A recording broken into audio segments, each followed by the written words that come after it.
Okay, I think we're about ready to get started. Thank you all for coming. Today, this is the August 19th meeting of the Upton Community Preservation Committee. We don't usually do this, but I think since we've got quite a crowd here, I think I'd like to just ask committee members to introduce themselves. I'm Mike Penko, I'm chair. I'm a representative from the Open Space Committee. Chris Mena. I'm a relatively new member of the board, appointed by the selectmen last year. Richard Porter, I'm the second chair and part of recreation. I'm Kathy Robertson, and I'm the designee from the planning board. I'm Brian Gallagher, and I'm the designee from the Affordable Housing Trust. Okay, and we also have Chris Scott on my phone, who is the designee from the Conservation Commission. He's online. And we have Craig online from the Historical Commission as well. So there are 7 members, and I think that accounts for everybody. That's a quorum. Yeah, counts for everybody. We have a quorum. Okay, so I'm just going to start working off the agenda, but there's a couple things to say first. Again, thank you everyone for coming. Secondly, there's a microphone set up over there. So we get to a point where anyone wants to make a statement or make any comments, feel free to walk up to the microphone and state your name and give us your comments. The last thing I want to do is thank Lauren, Paul, and Chris, town staff, for scrambling to set up this meeting. I think it was decided to change the venue maybe around 10 o'clock or so this morning. And as you can see, a lot had to happen before we could meet here today. So I want to thank you guys.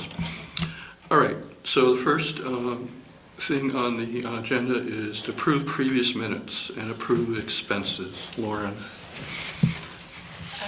So I'd sent around the meeting minutes from last meeting, I think July 1st. Were there any comments on those? I can get them. I sent them around about a week ago.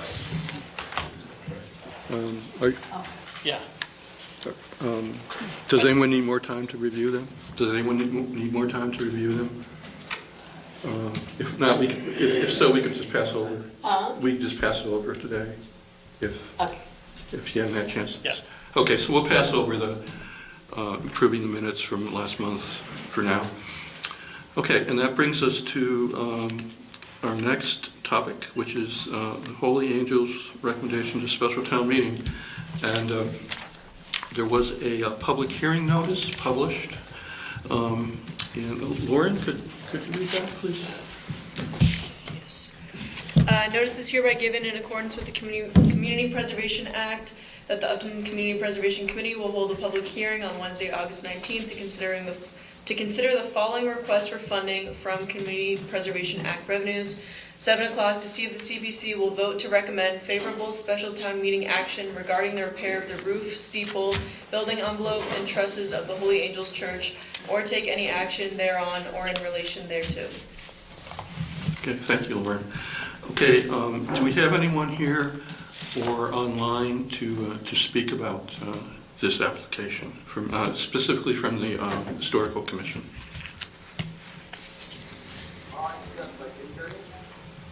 Can't. Someone's there. That's Craig, I believe. Are you able to hear me, Mike? You're quite faint at the moment. Quite faint. Keep going. Go ahead, keep talking. Is that any better? Yes, That good. is much better, yeah. Thanks, Chris. Okay. I had sent Lauren a PowerPoint, if you want to bring that up. Yep, 1 second.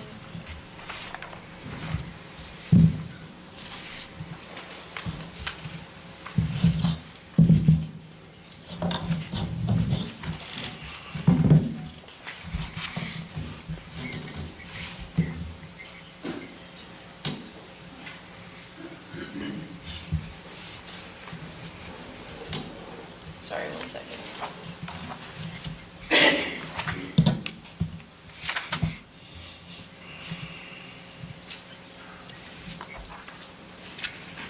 Okay, wonderful. So I just wanted to apologize for not being there in person. I'm unfortunately traveling today, so I'm working out from Connecticut. So I apologize if there's any technical difficulties. But tonight, the Community Preservation Committee is considering whether to support a historical commission application for approximately $360,000. This is an approximate amount and it's subject to change. This funding would allow the town to stabilize the former Holy Needle Church building.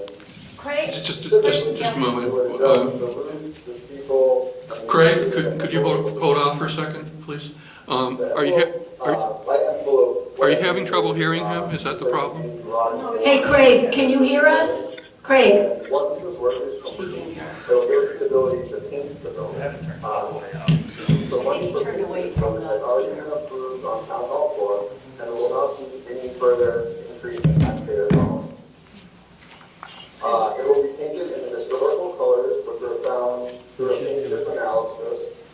Once the building is painted, it will have much cleaner here. I understand that the building has been a bit of an eyesore for the past decade. So it will definitely be a nice improvement, a visual improvement in downtown. A special town meeting has been requested through a citizen. Upton and consider the November town meeting. The purpose of holding the early town meeting is so that we can hopefully get this work completed before the winter rolls around. Last winter, we had a significant snowfall. There was nearly 3 feet of snow on the ground at one point. Another harsh winter could cause serious and potentially irreversible damage to the building, and a weekend roof could fail under a heavy snowfall. We need to secure the building now while the community continues its conversation about its long-term use. Well, the town has conducted 2 structural analyses of the building, and the engineering firms have both times came back stating that the building is structurally sound. The citizens of Upton and the select board ultimately decide the building's future use. This is not the goal of our meeting tonight, however. The Historical Commission has a different responsibility. The Historical Commission has the goal of protecting Upton's historical assets, and that is the purpose of this application that we're submitting. This is not a request to settle every question about the building's future tonight. It is a request to prevent the building from deteriorating beyond the point where Upton has a meaningful choice. The former Holy Church building is a building that was built in 1848 as the Unitarian Church. The building is almost 200 years old and was built 13 years before the start of the Civil War. The building has stood as an important historical landmark in our community and evokes a sense of place and identity. As Upton is a historical New England village. Keeping the building fulfills the requirement of the year-long study of the Upton and Blinker Upton Center Revitalization Plan, otherwise known as the Visionary Report. And this was voted on the citizens of Upton back in 2019. This study supports the idea of creating a vibrant downtown area with lots of healthy social activity in the downtown area. The building would create natural synergy with the community center, local businesses, the Steam building, and the town hall, which are all in direct vicinity of the former church building. The town of Upton has received DOI, or an expression of interest, from a local nonprofit 501c3 group which operates out of Upton. There is a potential that this nonprofit group could one day operate out of the historical building and provide plays, film festivals, after-school tutoring for kids, music lessons, cooking classes in a downstairs kitchen, and lots of similar activities. This would make for a very vibrant downtown area if we had all these activities going on out of this format, fully historic.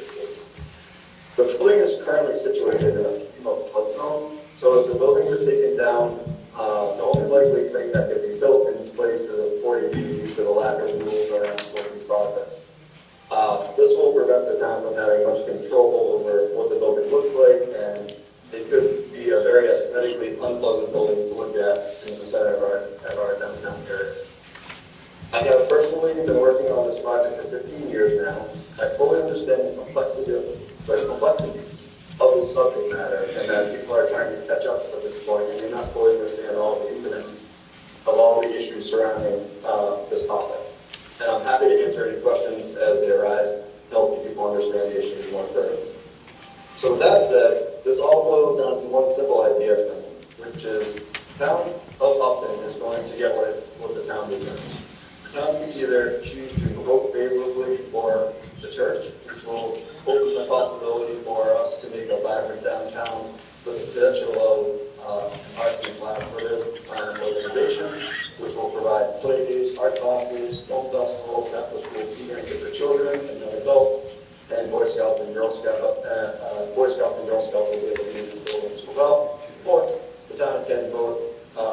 preserving the church, it opens the possibility for demolition and possibly erecting a 40B in the center of town.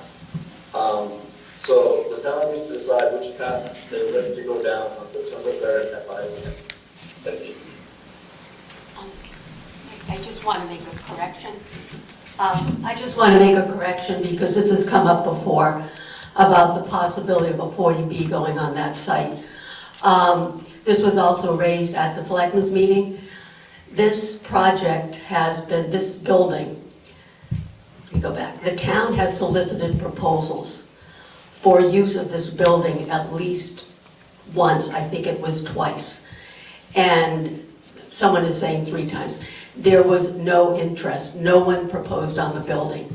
If a developer intended to put a 40B there or had any interest in putting a 40B there, they could put a 40B there. That was not something they were interested in doing. So I mean, 40Bs are like a boogeyman in Upton. It's like people don't want a 40B, so if you don't want something done, you say they're going to put a 40B there. That was never proposed for this site. Developers had no interest in putting a 40B there, even if they could have bought the building for virtually nothing. So it's just, I mean, I'm on the Affordable Housing Trust, and I just really resent it when that's raised that way. So that said, I do have a couple questions and some statements if you want me to continue, or if you want to read something later. Kath, yeah, if you don't mind, what I was thinking, since this is a hearing, I think I'd like to give the public a chance to make their comments, and then we can close the hearing, and then the committee can have its discussion before potentially we vote. Does that sound all right to everybody? Yeah. Is that okay? All right. Mike, can I make a comment real quick? Yes, Laura. So it sounds like people who are on Teams couldn't hear Craig's presentation, but in person we were able to. So for those who are on Teams, if we have future issues where you can't hear one another, just send it in the chat, and we'll try to figure out if it's a Teams issue or just a microphone issue with certain people. So sorry about that. Okay, thank you, Lauren. Okay, so I guess with that, if you would like to ask any questions or make any comments, please come up to the microphone. And you can address, I think you can address Craig specifically if you wish, since he's presented the application. I don't know if Craig can hear us. I just talked to him. That's, You wanted to, I can hear you. Okay. you can hear us? Did you think he I should can have hear a you, do-over for the beginning? Or no? No, it's when we were trying to get him to talk closer to the mic earlier, he couldn't hear us. Right, and we couldn't hear him for the first, Well, no, third. of the after we meeting. could hear him, he didn't respond when we kept asking him to go closer to the mic. Never mind. It is fixed. But he was talking. Yeah. All right, hey Craig, it's Linda. My name is Linda Gay, I live at 9 Fowler Street, and I just want to say a couple of things. First of all, I would actually like to know what Kathy had in her head that you wanted to bring into the forum, only because other people, you're so smart and you have so much information. Well, But oh, whatever comments you were going to make before, but now, I'll make them after, I think it's a good idea. all right, okay. I don't want to bias what you do. Oh, bias, okay. Okay, the things I wanted to say are, we are so lucky that with the Historic Commission in particular, but also with Conservation, more recently with Affordable Housing, because we have people on the team that are really invested in doing the hard work of research, sort of taking their curiosity for how things work, how Upton works, where we've been in terms of our sort of cycle of life over the last, in some cases, we have, I mean, like Craig said, he's been involved with Holy Angels for 15 years. He did the first survey of like, what do people want to do with Holy Angels? And there's just a really amazing depth of quality, competent, capable volunteers who work on the Historical Commission. And they have taken projects from start to finish successfully. Big projects, Town Hall, more recently the Grange, start to finish. A beautiful, beautiful somewhat difficult project, kind of looking for funding in a lot of different areas, followed through with that, got the funding. That's a project that goes on someone's list of things to do for a long time before it gets done. This has been on the list for a long time. Actually, besides the votes for doing studies, there actually was a vote a couple of years ago to actually spend money to paint the outside and to shore up the outside so that it could be repaired. We get the envelope sealed up, we get it painted so it doesn't look like this, so people have a little bit more affection for the property. They feel more confident that actually, wow, that could be something, just because it doesn't look the way it looks. Even, I put ribbons and lights up at Christmas, I don't know if people noticed, but people did notice and made comments about, well, that was pretty, we never did that before.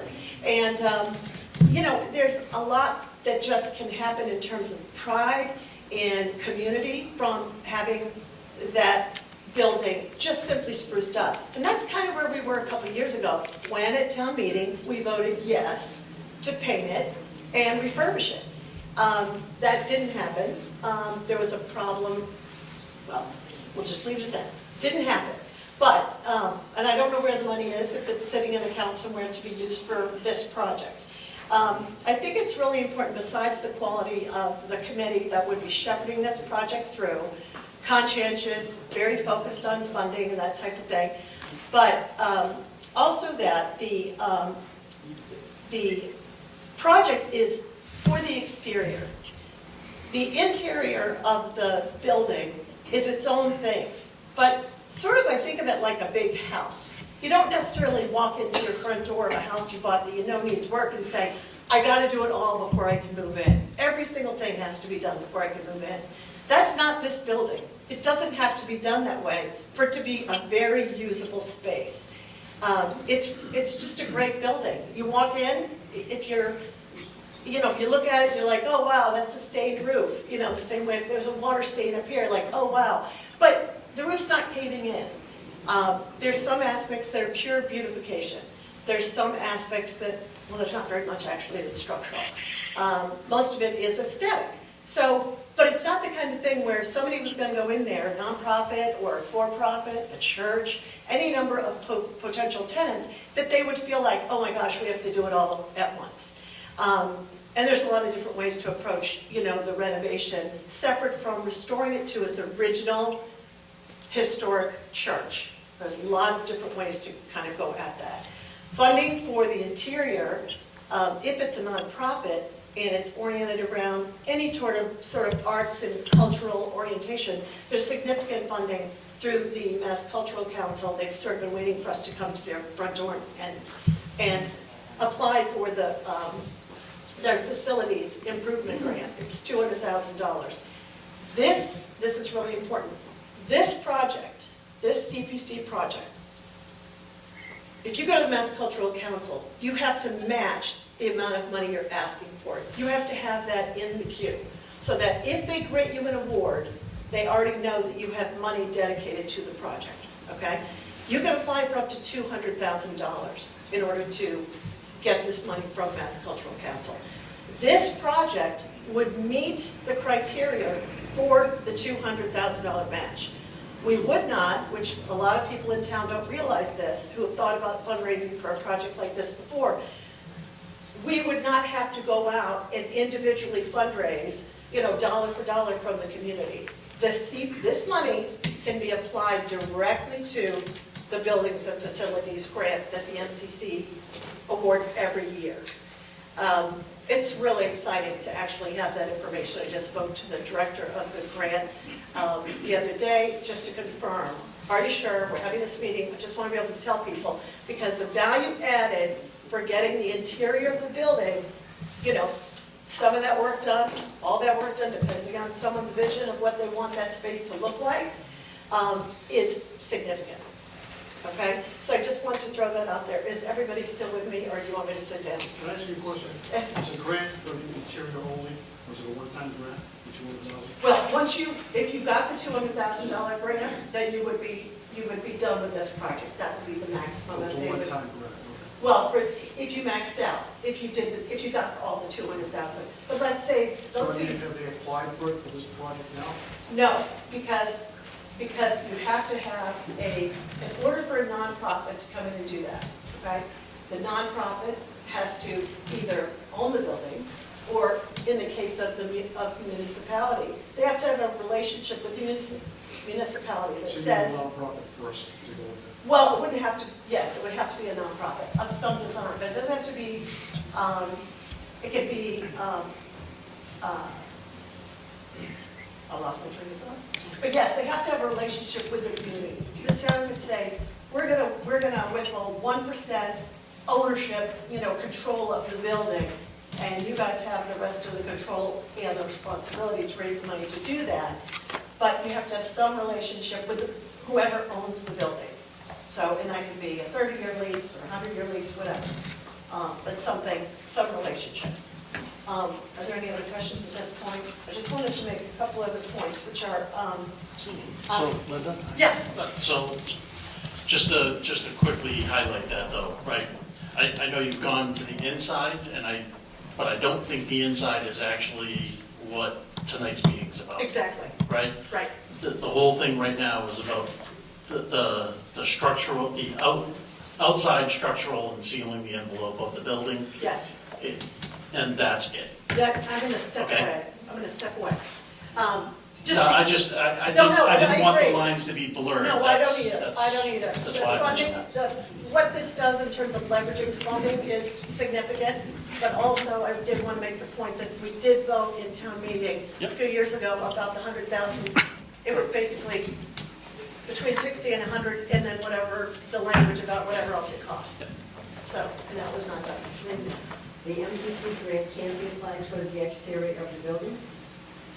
No, if there was a relationship with a nonprofit, for example, today, and with the town, then yes, it could be applied to the exterior of the building as well.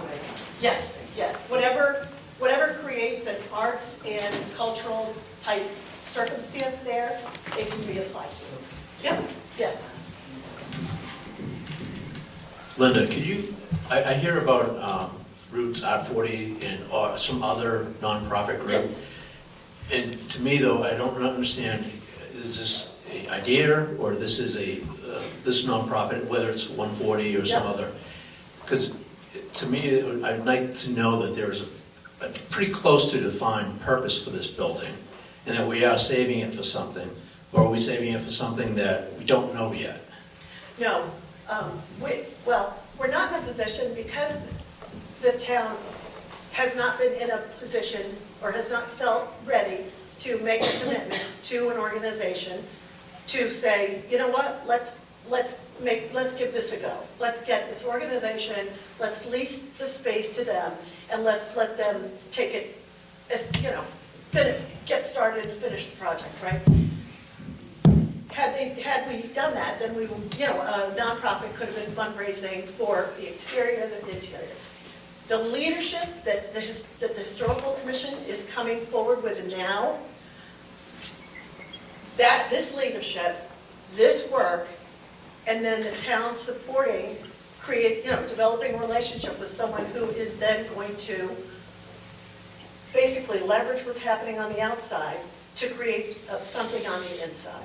And I would say that there's more than one nonprofit that could come forward and be willing to enter into an agreement like that with the town. They did see an EOI a couple of years ago, and, just wasn't ready. For the first time since I have met Holy Angels, there is so much synergy around this building. It's electric. It's electric right now. The fact the Historical Commission has come forward and said, we have the time, we don't have a project in front of us right now, and, they have some access to funding, obviously. We're good to go. And then you've got, these budding nonprofits in the wings that are ready to go. So the synergy is the best it's ever been. Actually, Linda, I have a question on that as well. And I don't know if anyone is familiar with the legalities of the disposition of public property, because currently the town owns that parcel of land. And it's my understanding that the town, and I could be wrong, so I'm looking at people to correct me if I'm wrong. And as Linda knows, I very rarely say I could be wrong. But it's my understanding that the town cannot just make the decision to say, okay, we're going to give this to a nonprofit, or that we're going to enter into a lease with a nonprofit, and that there has to be a public disposition process. And I do believe that that is the case. I'm not 100% positive on that. And then I'd also, you've been mentioning nonprofits. I'm curious to know what nonprofit would be interested in either taking the land off, taking that building off the town's hands, taking ownership of it, or, if it is legal for the town to do that.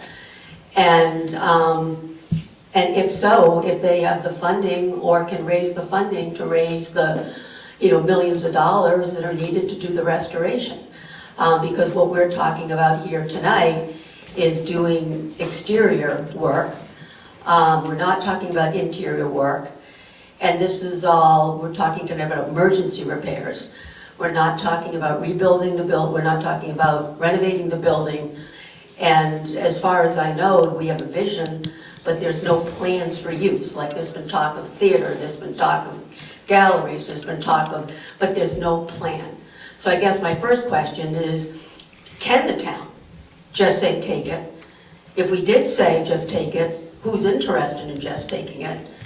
And then the last question is, do they have the, I guess those are the two big questions, because from my perspective, it would be great if that was not on the town's property. Can you guys hear me all right? I'm sorry, I know there were some technical difficulties earlier. Yeah. Can you hear me all right? Yes. Okay, so to answer your question, the town would have to go through an RFP process to sell the building.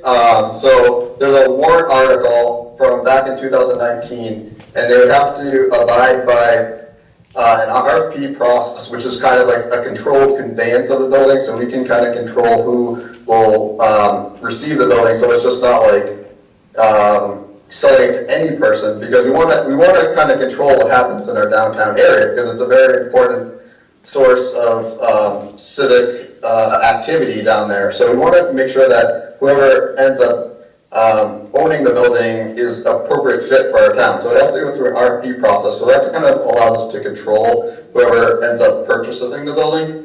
And to answer the other gentleman's question about the use for the building, so there's currently no use defined for this building, just to make that clear. The citizens of Upton and the select board will be the ones who are deciding the use. So the money that we're requesting tonight is simply to preserve the building, the roof, the steeple, and the envelope of the building while that conversation continues, so it doesn't collapse. Because as we all know, last winter we had a very severe snowfall. There's 3 feet of snow on the ground. If we have another winter like that, it could severely jeopardize the integrity of the building. So that's the reason why we're calling this earlier special town meeting, to hopefully get this work completed before the winter, if at all possible. We didn't want to wait for the November meeting, because if we waited for the November meeting and we received the money, it would be too late to do the work. So that's kind of the intent of this earlier town meeting. People were wondering why we're having an earlier town meeting. So I hope that helps, Catherine. Well, not really, because, again, there have been 2 RFPs floated, and nobody has been interested. And Linda has mentioned several times about and from what it seems that you and I concur, is we can't just sit down and say, hey, we want to give it to someone. So we have to go through the process again. And in the past, no one has been interested. And then you had also mentioned, Well, that's not accurate. and then Linda had also, That's not accurate. Oh, well, that was my question. He said that you have to go through the RFP process. Right. Okay, so the other thing is that you had mentioned that there are nonprofits that were out there, that would be willing to take this on, take it off the town's hands. And I was curious to know who they were. I didn't actually say that. I said that in a relationship with the town, allows a nonprofit to go and seek funding from the Mass Cultural Council, as well as other entities. There's quite a few foundations that if there's a relationship, if you don't own the building yourself, there's a relationship. Is there a nonprofit today that wants to come in and take over the building in its current condition and then, fundraise up to whatever it takes? I don't know of one. I did present an EOI a couple of years ago with a proposal, but it did not we didn't go as far as the RFP in that time. Joe had just asked for the EOI. But then there was a nonprofit that was in the wings. Now, there are all kinds of entities that are in the wings that would be interested in the project in a building like this. Not having the envelope sealed makes it more difficult to find a tenant, per se. But also, just because it's a nonprofit doesn't mean that it cannot be an income source. I think that's important as people realize that a building that is, can be leased to a nonprofit for some cost. It doesn't have to be free. And so that's a factor that I think a lot of times people think nonprofit's going to move in there and they're not going to give anything back to the town. Well, one, they're going to give a lot back because of, the value to the community and all the people that live here.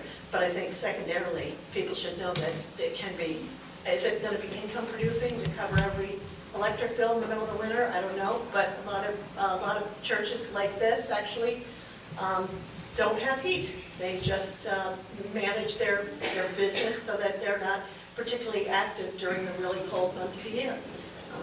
And so, this type of older building is managed a lot of different ways, not always air conditioning. Some of them, no air conditioning. So. Catherine, just to add though at this point, during the last select board meeting last night, the select board discussed initiating a new RFP process. So I just wanted, I don't know if you were able to attend the select board meeting, but I just wanted to mention that Kristen Rubin had initiated a discussion about starting a new RFP process. So I just wanted to mention that to you.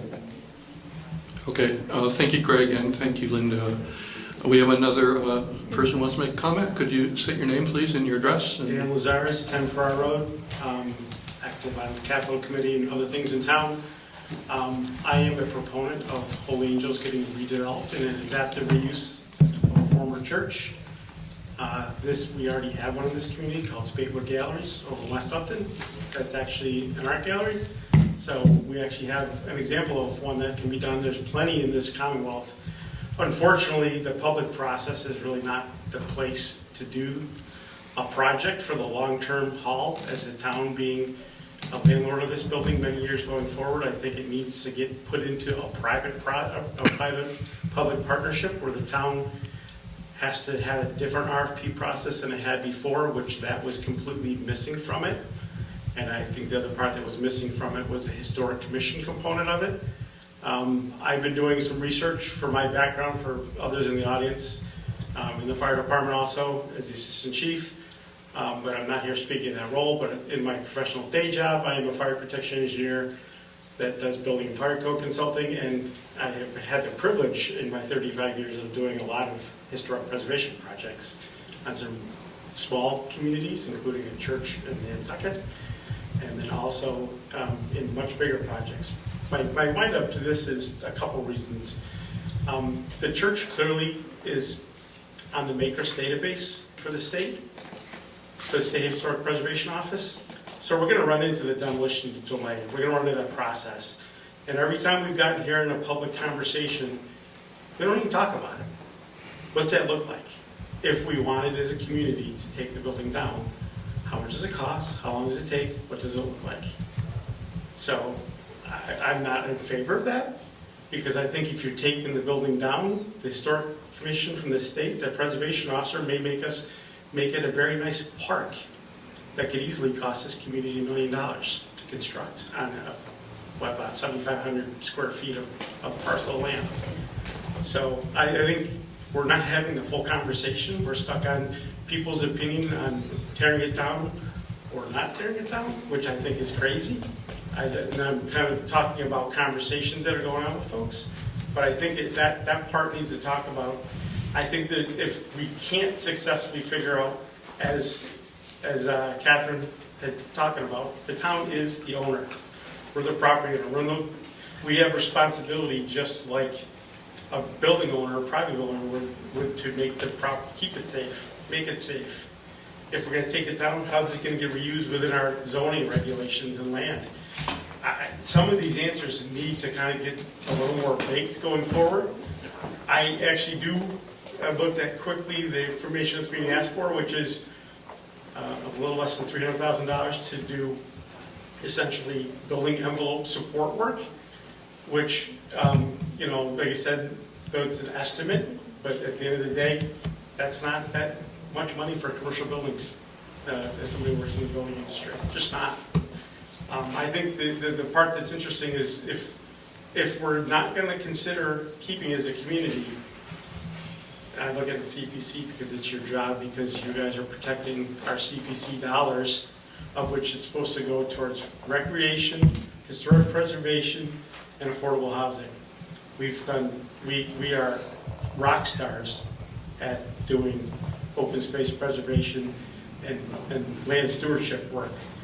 Those other two components, not so much, really, other than our town hall, and I think it was great work that was done at the Grange. That was a really good use of that dollars, and why I voted for years ago of having a CPC. So my question would be is we need to, I would hope that the CPC we get prepared to do this special meeting, which has been kind of hasty, and I can understand the need of it to protect and keep the building safe so it doesn't further deteriorate. But if we don't spend the money, the conversation needs to start being talked about how much it costs to turning it into a parcel of land in the middle of historic Upton, which has a lot of documented history, and the Preservation Office of the state's going to give us a run for our money if you want to take it down. I can tell you that, in my humble opinion, and having some other folks talk about it. So I think that's really important. And I think the last piece about the RFP process is I would like to see from the select board and CPC, and I think capital and finance would need to get to be part of the conversation, because we're talking about spending the public's money on something that we need to talk about. What would it look like to utilize, for example, it's eligible for a 20% historic tax credit, not just the building, but the entire site. What does that look like? I mean, when you get a private entity getting an opportunity to redevelop a property like that, and they can actually essentially apply those kinds of tax credits to the building and to the site, which is our downtown, which has got a lot of great documented history in books, in filings with the state, and including filings that are out through the National Park Service in Washington, D.C. So I think those pieces are there. They got to get put together so we can have some good choices and solutions as citizens and taxpayers to make a good decision. Thank you. And just a couple quick things. First, I have never heard demolition discussed as an option. Second is, I think the purpose of the meeting tonight was to determine, and the numbers have changed a lot. I'm not sure what number we're actually talking about. That was one of the questions I was going to ask. But is to spend $285,000 or more to button up the building, or to just put it out for RFP and see who proposes, if anybody proposes on it, and do it as is without the town committing any more money to it. Because there have been, I think we committed money for a study that showed it was going to cost, I thought it was $7 million to repair, to bring up, to do something with it. So I think what we're looking at tonight is the short-term funding. We're not looking at demolishing the building. Yeah, I appreciate that. I guess my question, a follow-up to the answer to that is, maybe I'm saying it because we all look at social media. I talk to many people at the coffee shop. I have half my neighbors saying, tear it down. But when they say that, they don't understand what the cost is to tear it down. I think it's, I came into the room and talked to a few people walking in the back of the door. I think it's $1 million park, personally. If you want to tear it down and make it a park space, I think we can spend $1 million on it. Easy, all day, every day. If we couldn't sell the land or sell the building for somebody to do something with it. But the town doesn't. We own it. It's ours. We owned it a long time ago. We bought it for temporary office space to protect, or to provide a swing space so we could renovate our National Historic Landmark protected town hall, which turned out to be a beautiful building. And a lot of people had no belief that that was going to be a great outcome. It was a fantastic outcome. So I think it's going to be really hard just to, I think, I support, I think the CPC request is reasonable. I hate to tell people how much it costs, but it doesn't matter. It's an expensive proposition. It's land and it's a building, and it's doing. Thank you. Next speaker, please. Hi, thank you. Good evening. I'm Chad Kitchen. Many of you know me. Live at 7 Mechanic Street. We've been here almost 5 years, or right about 5 years. Absolutely love Upton. And many of you who know me know that I have lots of words. I've thought about this deeply, and I have 10 minutes I could do this, but I've given a page, so it should be less than 2 minutes. Let me start by something that I think we all share. I love this town's history, and I value historic buildings. The former Holy Angels Church is a landmark, and I understand why people want to save it. I feel that too. But I also care about spending our community money wisely. And to me, that means favoring buildings we actually use, like our town hall, which our employees occupy and live in that space every day, and which the CPC, I understand, prioritized last October. Holy Angels, on the other hand, is vacant.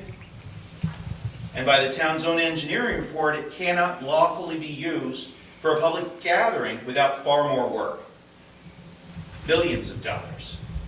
Originally, I had written down the article asked for $285,000. I think I heard Craig barely. I could hear that $350 or $360 now. So that number seems to keep moving, but it's over $300,000. And I think it's important to note that that is a stabilization scope, roof, steeple, and emergency envelope repairs.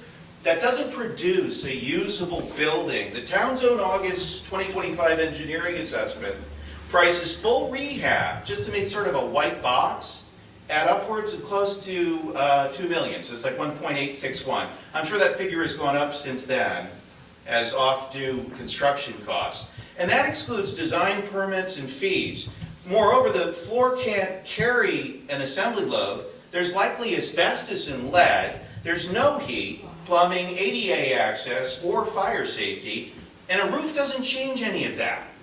It's a stopgap measure. So this would be, if we approved this, if you recommended this to the town and we voted and said yes to this, this would be the first slice of nearly $2 million project. Our own DPW director told the CPC that the town must commit to spending the full amount to avoid bid splitting.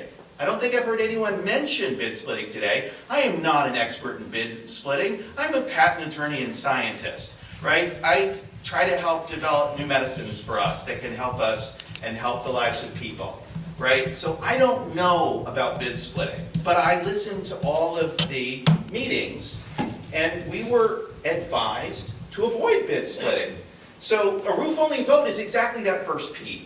And the petitioner herself has spoken about getting more CPA funding from time to time, I think at the last select board meeting. So basically it's telling me, it's a signal to me, my opinion, that they're going to come back again and again, right, building a municipal project in installments through petitions, as opposed to a more reasoned and intentional process that the select board already recommended for a municipal project. We already have a process as a town to do large municipal projects like this, and we do a good job of it. Look at our building that we're standing in right now. I don't think that this was built on petitions.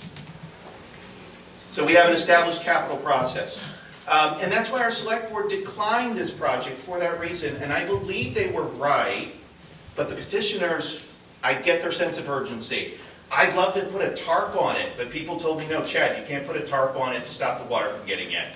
I had no idea it would be $300,000. I was on board for maybe up to 80 or 90, button up the roof, give us some more time to think about it. But when it started creeping up to 300, I'm like, we're doing this piecewise. We're better than this. We shouldn't do it piecewise if we're really going to spend our money wisely. So, in closing, I'm not asking us to give up on the building, only to do it properly. One complete, engineered, fully costed project and a real use plan. So I respectfully ask that the committee not recommend this stopgap measure for the town to vote on. Thank you so much.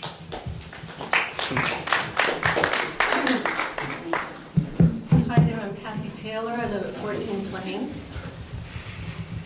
You know, the reason why we have CPC for historic, open space, and housing, and those are the hard things to fund. And when we got onto the CPC, we were one of the first towns to do it. I was pleased because the town recognized those areas are really important. The best property values are in towns that value history and value open space. Towns that have historic districts keep their historic districts, keep their trails. Those are where the property values are very high. Getting an historic district is not a small thing. There are rules, there's eligibility. David Mackey, who lived on the Sadler House on Mendon Road, worked for years to put the criteria together. He also did one for the mill, 2 sides of the town. David wasn't even alive when the historic district went into place. I was chairperson. There was a lot of work. There were trips to Boston. There were people from Boston coming out here. There's eligible properties and non-eligible properties. This church is an eligible property. This church is in the middle of it all. You know, we already got in trouble with the state. As soon as we were declared a district, the oldest building in the town, the commercial district, got torn down for a parking lot, you know, just like the song. And the state was really upset about it, and the award that we were going to get for the town hall never came, because the state was not happy with what we did.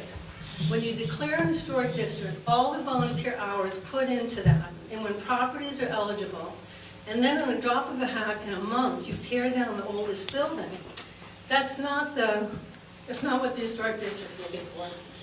The Upton Historical Commission is mandated by the state to protect historical and cultural properties. The Historical Commission has done a very, very strong job of presenting a proposal to CPC, which has 1/3 of their money for historic preservation. Because historic preservation is hard, and the previous speaker just spoke about it. I have an old house. Everything is expensive.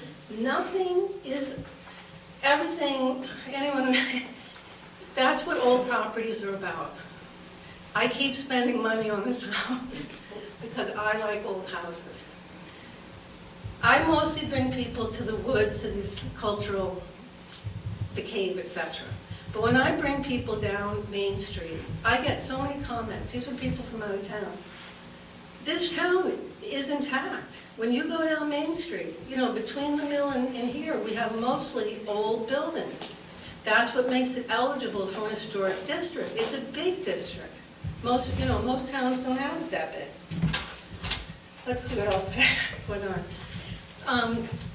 The possibility of transforming a property is very exciting.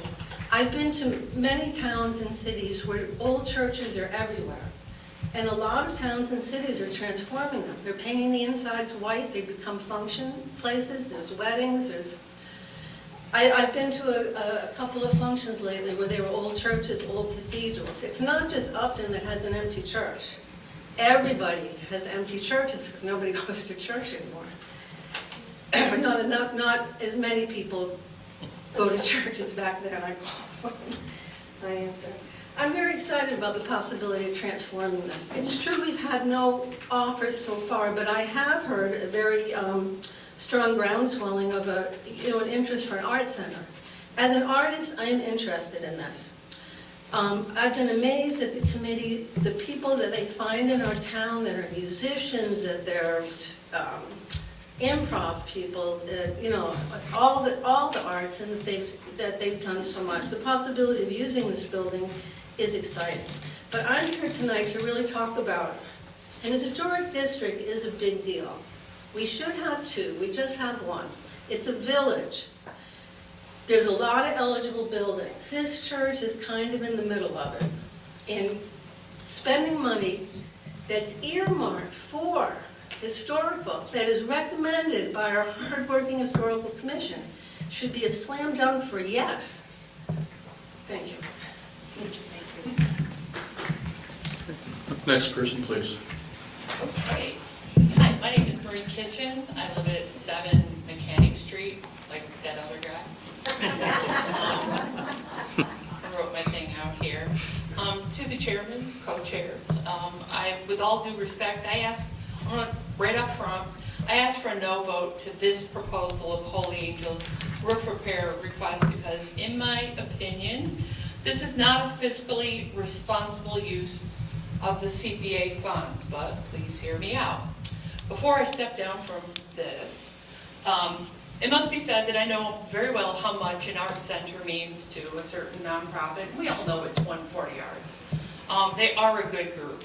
However, in my educated opinion, listening to all the town meetings, listening to all of the reports, hearing what it'll take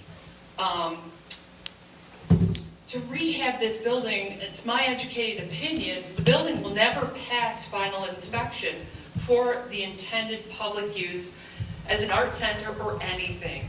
Not any public use because of where it sits. The location is the problem, not so much the building. So,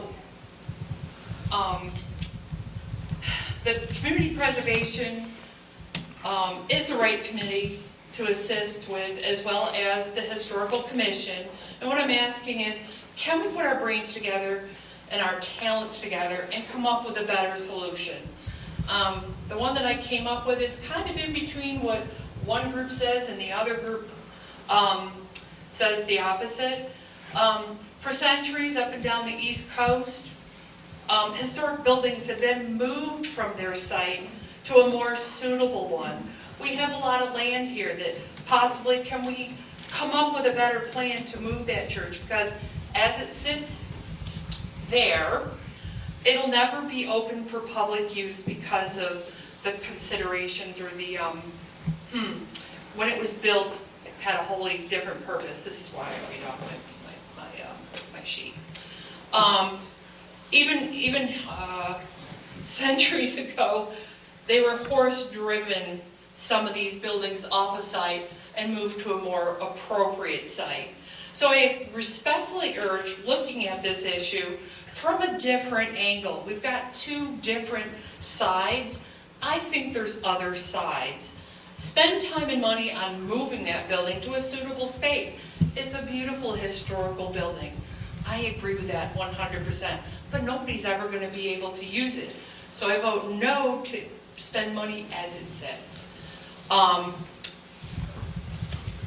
Can I just interrupt for a second? Sure, I have 2 sentences. And with all due respect, Yeah. the hearing tonight is about spending Yes. money to do a, partial emergency repairs.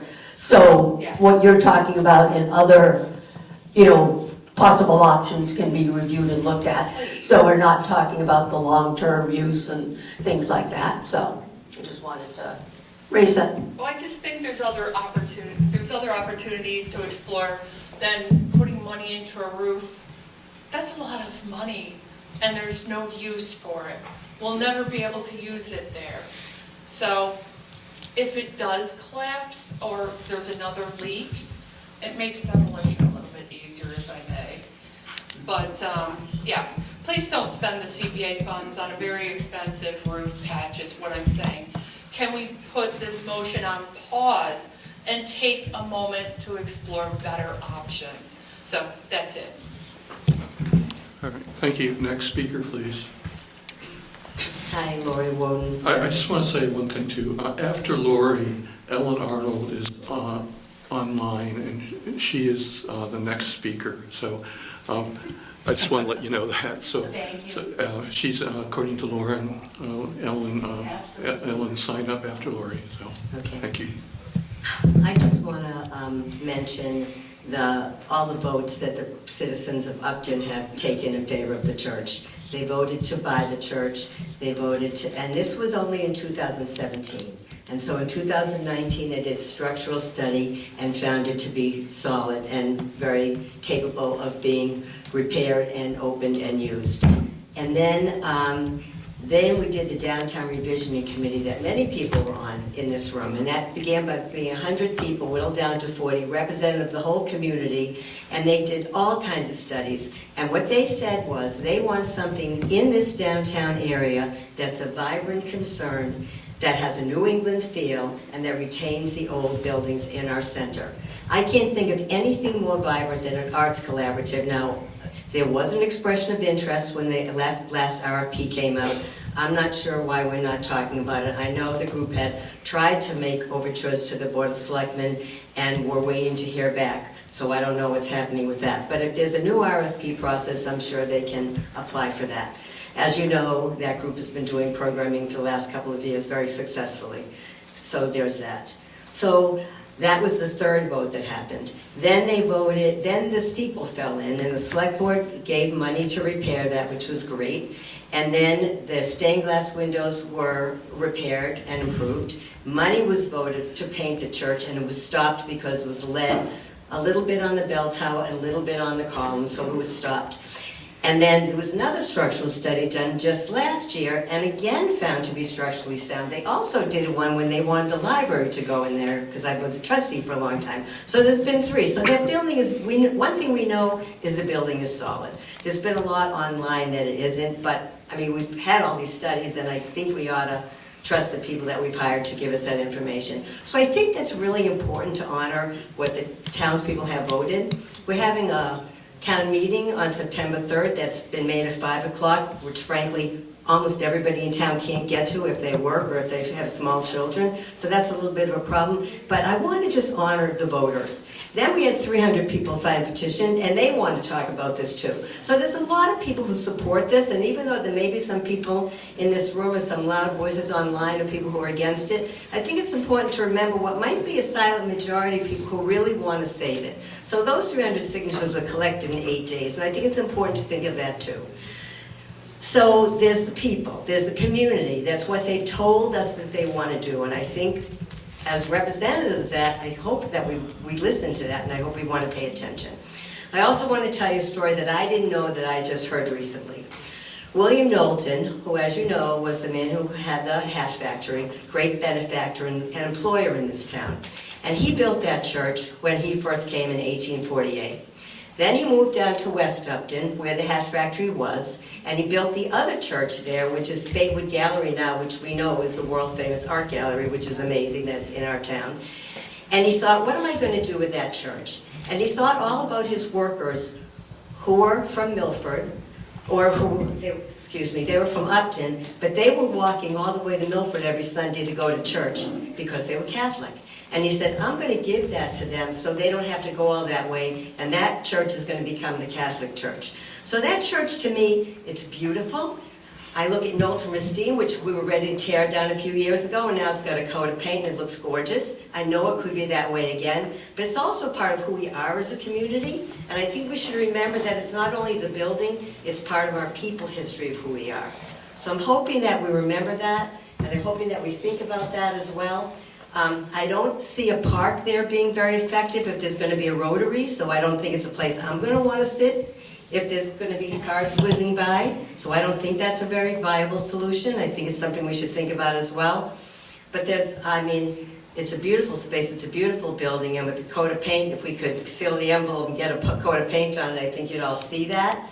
I do think, given time, I know the town would like not to have the building very much longer. I would love to ask some of the repairs be done for the things that have happened over the last 8 years since we've had it. That's why we're asking, because a lot's happened during that time, and if we had been more active earlier, we wouldn't have to be asking for so much now. But a brand new roof, ought to prevent future leaks and sealing the steeple and the envelope. And I know that's what you wanted to do last year, and because they were looking at the whole project, that's why they had to do this that's why bid splitting was in the way. And they've come back to in a different way this time, in a way it can be done. And so I really advocate for going forward with this. I'm hoping when the work is done it's less, because the Criterion report didn't give the assessment at nearly as much as the bid that we've gotten now, and then it keeps jumping up, so maybe when the work's done it won't be as bad as we fear. And as I was so happy to hear you, Dan knows about old buildings, and he knows about preservation, he knows about fire code, he knows about everything. And if he says it's a valuable building, I'm happy to hear that. So I hope that we can continue to think about moving forward with at least sealing it so a group can get in there, and once a nonprofit has it, it's going to be less than half to fix it up, because we know we don't have to pay prevailing wage, and it will be like the Grange, which costs very little to make so beautiful. We can do that again, and I'm hoping we consider that. Thank you. Okay, thank you. Ellen, can you hear us, Ellen? Would you like to make a comment still? Ellen Arnold? Ellen, you may be muted.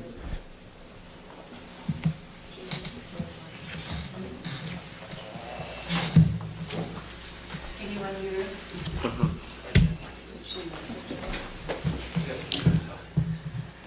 Just a moment. See if we can do that.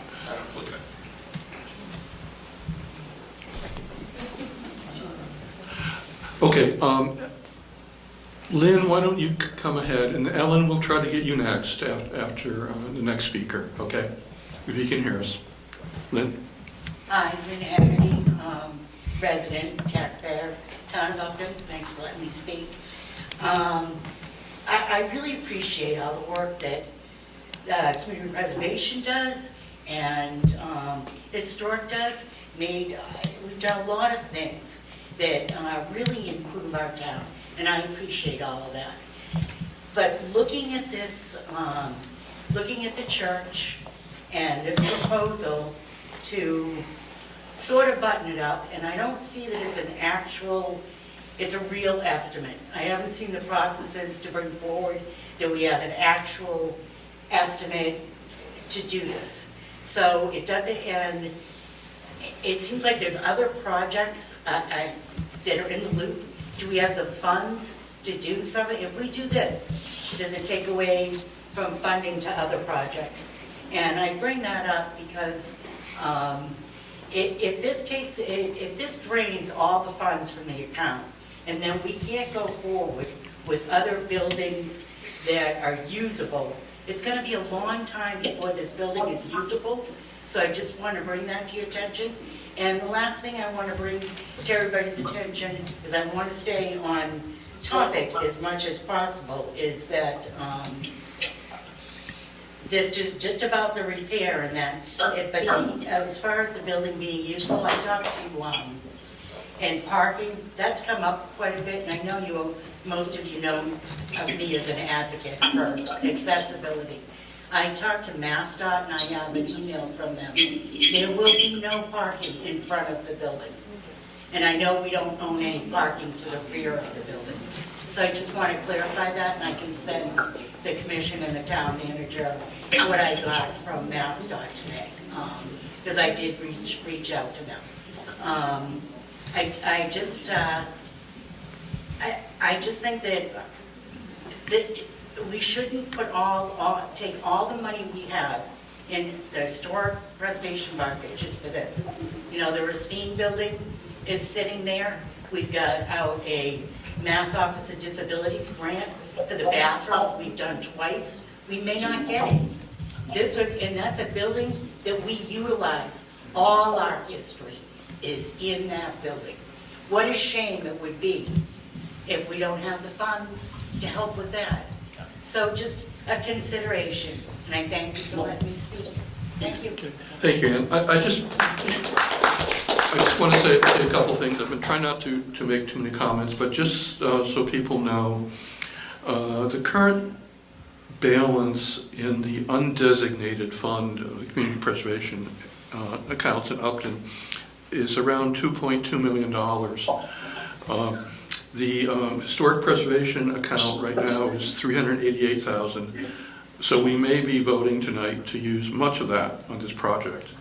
But just so you know, other projects, including historic preservation projects, could be funded out of the undesignated funds. Again, there's $2.2 million roughly there, and in the last few years, it fluctuates up and down a bit, but last year the revenue from this CPA that came into Upton was around $1 million. And that included around $400,000 from the state and around $600,000 from local tax dollars. So the state match varies from year to year, but we can be certain that each year going forward, the local appropriation will be at least $600,000. So with that, Can I ask a quick question, and it's relevant, it's just because people keep coming up with different numbers.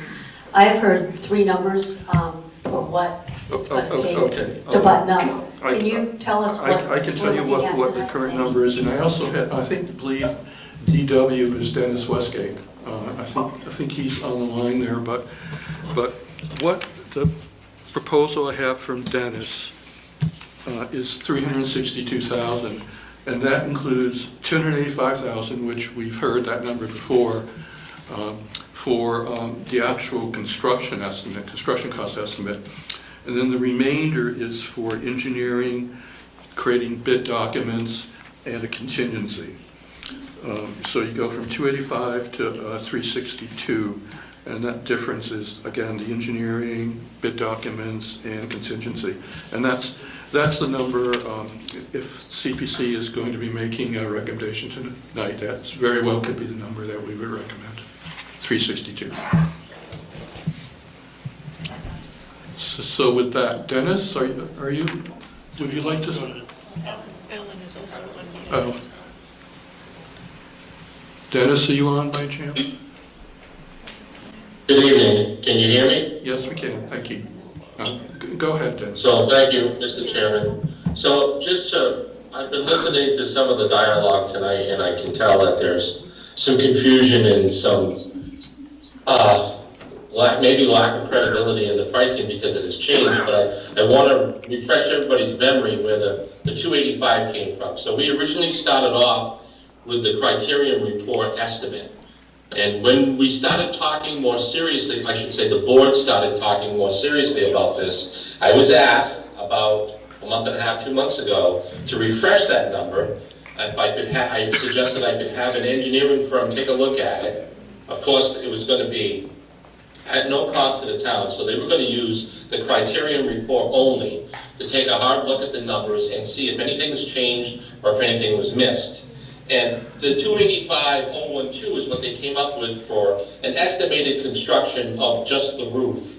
And that price was designed, as I understood it, based on what was asked of me, to provide a broad, round, 30,000-foot flyover figure that would be a starting point, a talking point, to decide whether or not everybody wants to know how much is this going to cost me. Is it $10? $10,000, $10 million. So that's why that number came out. But when people started running with that number and started using that number to talk about putting warrant articles, I scrambled quickly to realize that there's things that are missing from an actual bid and being able to construct that roof. And 285 won't do it. So I went back to the engineering firm and I had them put the rest of the numbers together. And then Mike reached out to me about a week ago and asked me to include the trusses, which is why there's a little doctoring at the end of this document, because I married the 2 documents, and the original document, the second document, had the trusses included, which brought the total to about $500,000. So Mr. Panko asked me if I could keep the roof estimate and put the bidding and engineering and the documentations, the material specifications, the shop drawings, and all that in there. And that's why you came up with the 362,020. That's how that number was formulated. Again, This number came from Weston and Sampson. This number came by them examining the criterion report and not doing a formal investigation with engineers going in the building. Okay, thank you, Dennis. I just want to add one thing to that. We also learned not too long ago from the town accountant, Ken Costa, that for this town meeting, that's going to be in early September, we can only draw upon the Historic Resources account, CPA account. We can't draw upon the undesignated fund because those funds haven't been certified by the state yet. And unfortunately, that certification process won't take place until after this town meeting. So we're limited in what we can do to basically there's currently $388,000 in the Historic Resources account, so we have to come in under that number for this particular town meeting. Okay, thank you. Lauren, can we get Ellen on? Yeah, she's unmuted now. If you can unmute her. Yeah, she should be good to go. Ellen, can you hear us? Oh, yes, I can. You're a little bit, I'm getting feedback too sometimes. Are you asking me to Yes, speak?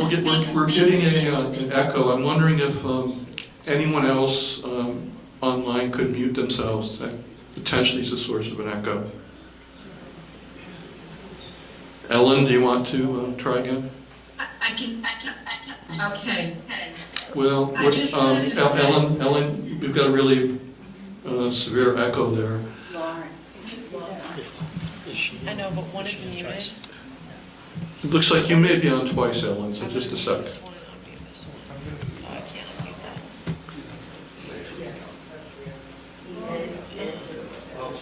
She has a speaker probably. Say that we,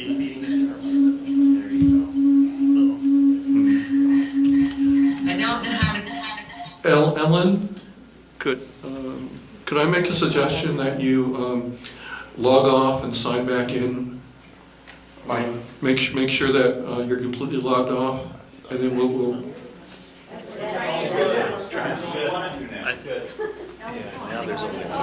Okay, Ellen, could you speak now? See if we still have an echo.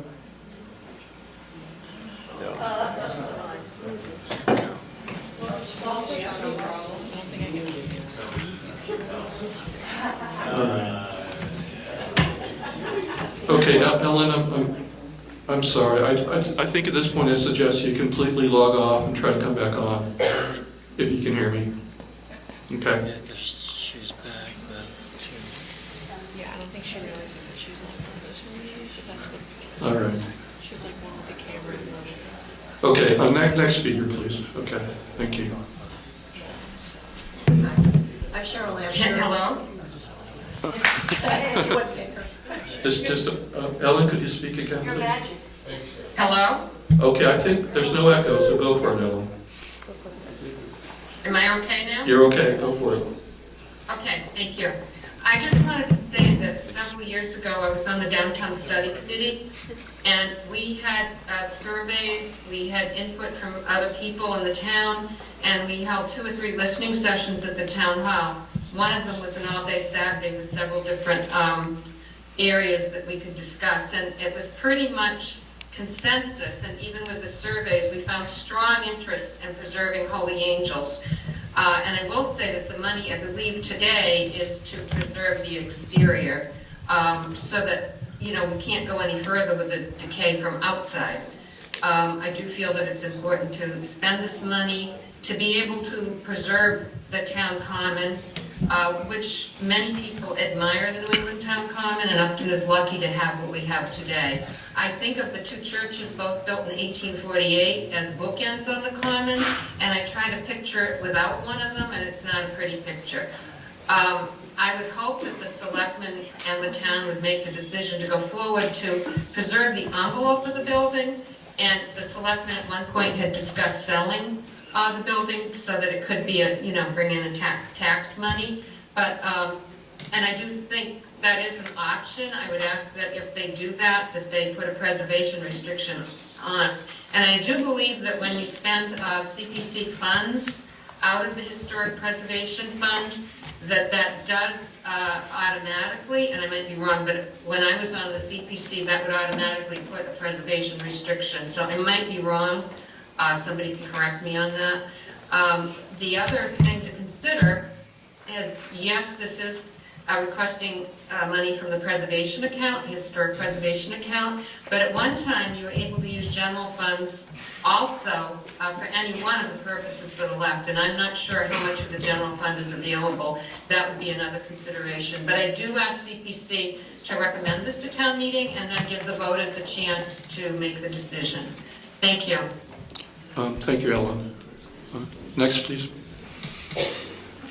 Hi, I'm Cheryl Lampshire. I'm on a number of committees and owner of a historic house, so I have a relationship to old buildings, understand the structural cost of those. But more importantly, my degree program work history is massive. I mean, massive. We're talking billions of dollars of management. So my issue primarily right now is that this has dragged on for years. And we haven't made a decision about what to do. And not making a decision now is making a decision that may put ourselves in jeopardy. The costs are only going to rise if we decide to do something additionally to save the building. We also have a risk to the town in terms of cost of if there is a disaster in the building, someone breaks in, they get hurt in the building, there's a collapse of the building, we are legally liable for that. So to me, not doing something is making a decision. So I think at this point we need to figure, and everything I've listened to says no one has a good picture of what's going on. So to me, we need to understand the cost of not doing something, which means ultimately the building has to be taken down either as an emergency because of a structural something we didn't plan on, or a planned outing, because a lot of people are now looking at $0 and there's no $0 outcome versus the cost of trying to maintain or keeping it going forward. To me, the investment of preserving the building now is just allowing us to have time to make a good decision. But if we don't make a decision, then we've committed ourselves to an outcome that's unlikely to be something anyone's really happy with. And that's all I have to say. Hi there. I was Christine Maloney, and on Stagecoach Road. I was actually just at the beach, and I talked to a bunch of people there. And there was a guy there who said he does carpentry and owns a business. My brother owns a business. And he actually said to me that, okay, I understand that the town is taking care of all the cost for electricity and all that kind of stuff, like they have been doing. But he was saying to me, which was very interesting, is that, okay, you're gonna have cost of, okay, either residing, repainting, or doing, different things to the building to upgrade it, okay?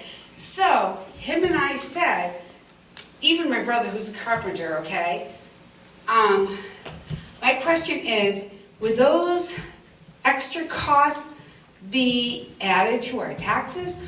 Or, if not, I had a great idea, and he was talking about it too, is we could come up with different fundraisers and stuff to help pay for these things.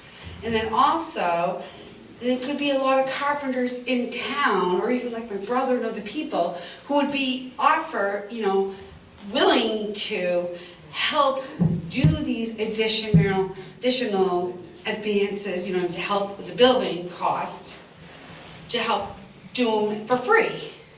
You know what I mean? To help out. Especially if it's going to make an amazing art center, with music, arts, and all that kind of stuff. So that is a really good question and an idea that we could come up with. And I think a lot of people in town don't realize this, that we could come up with different ideas to help with those extra costs, if that's a big concern that people are having.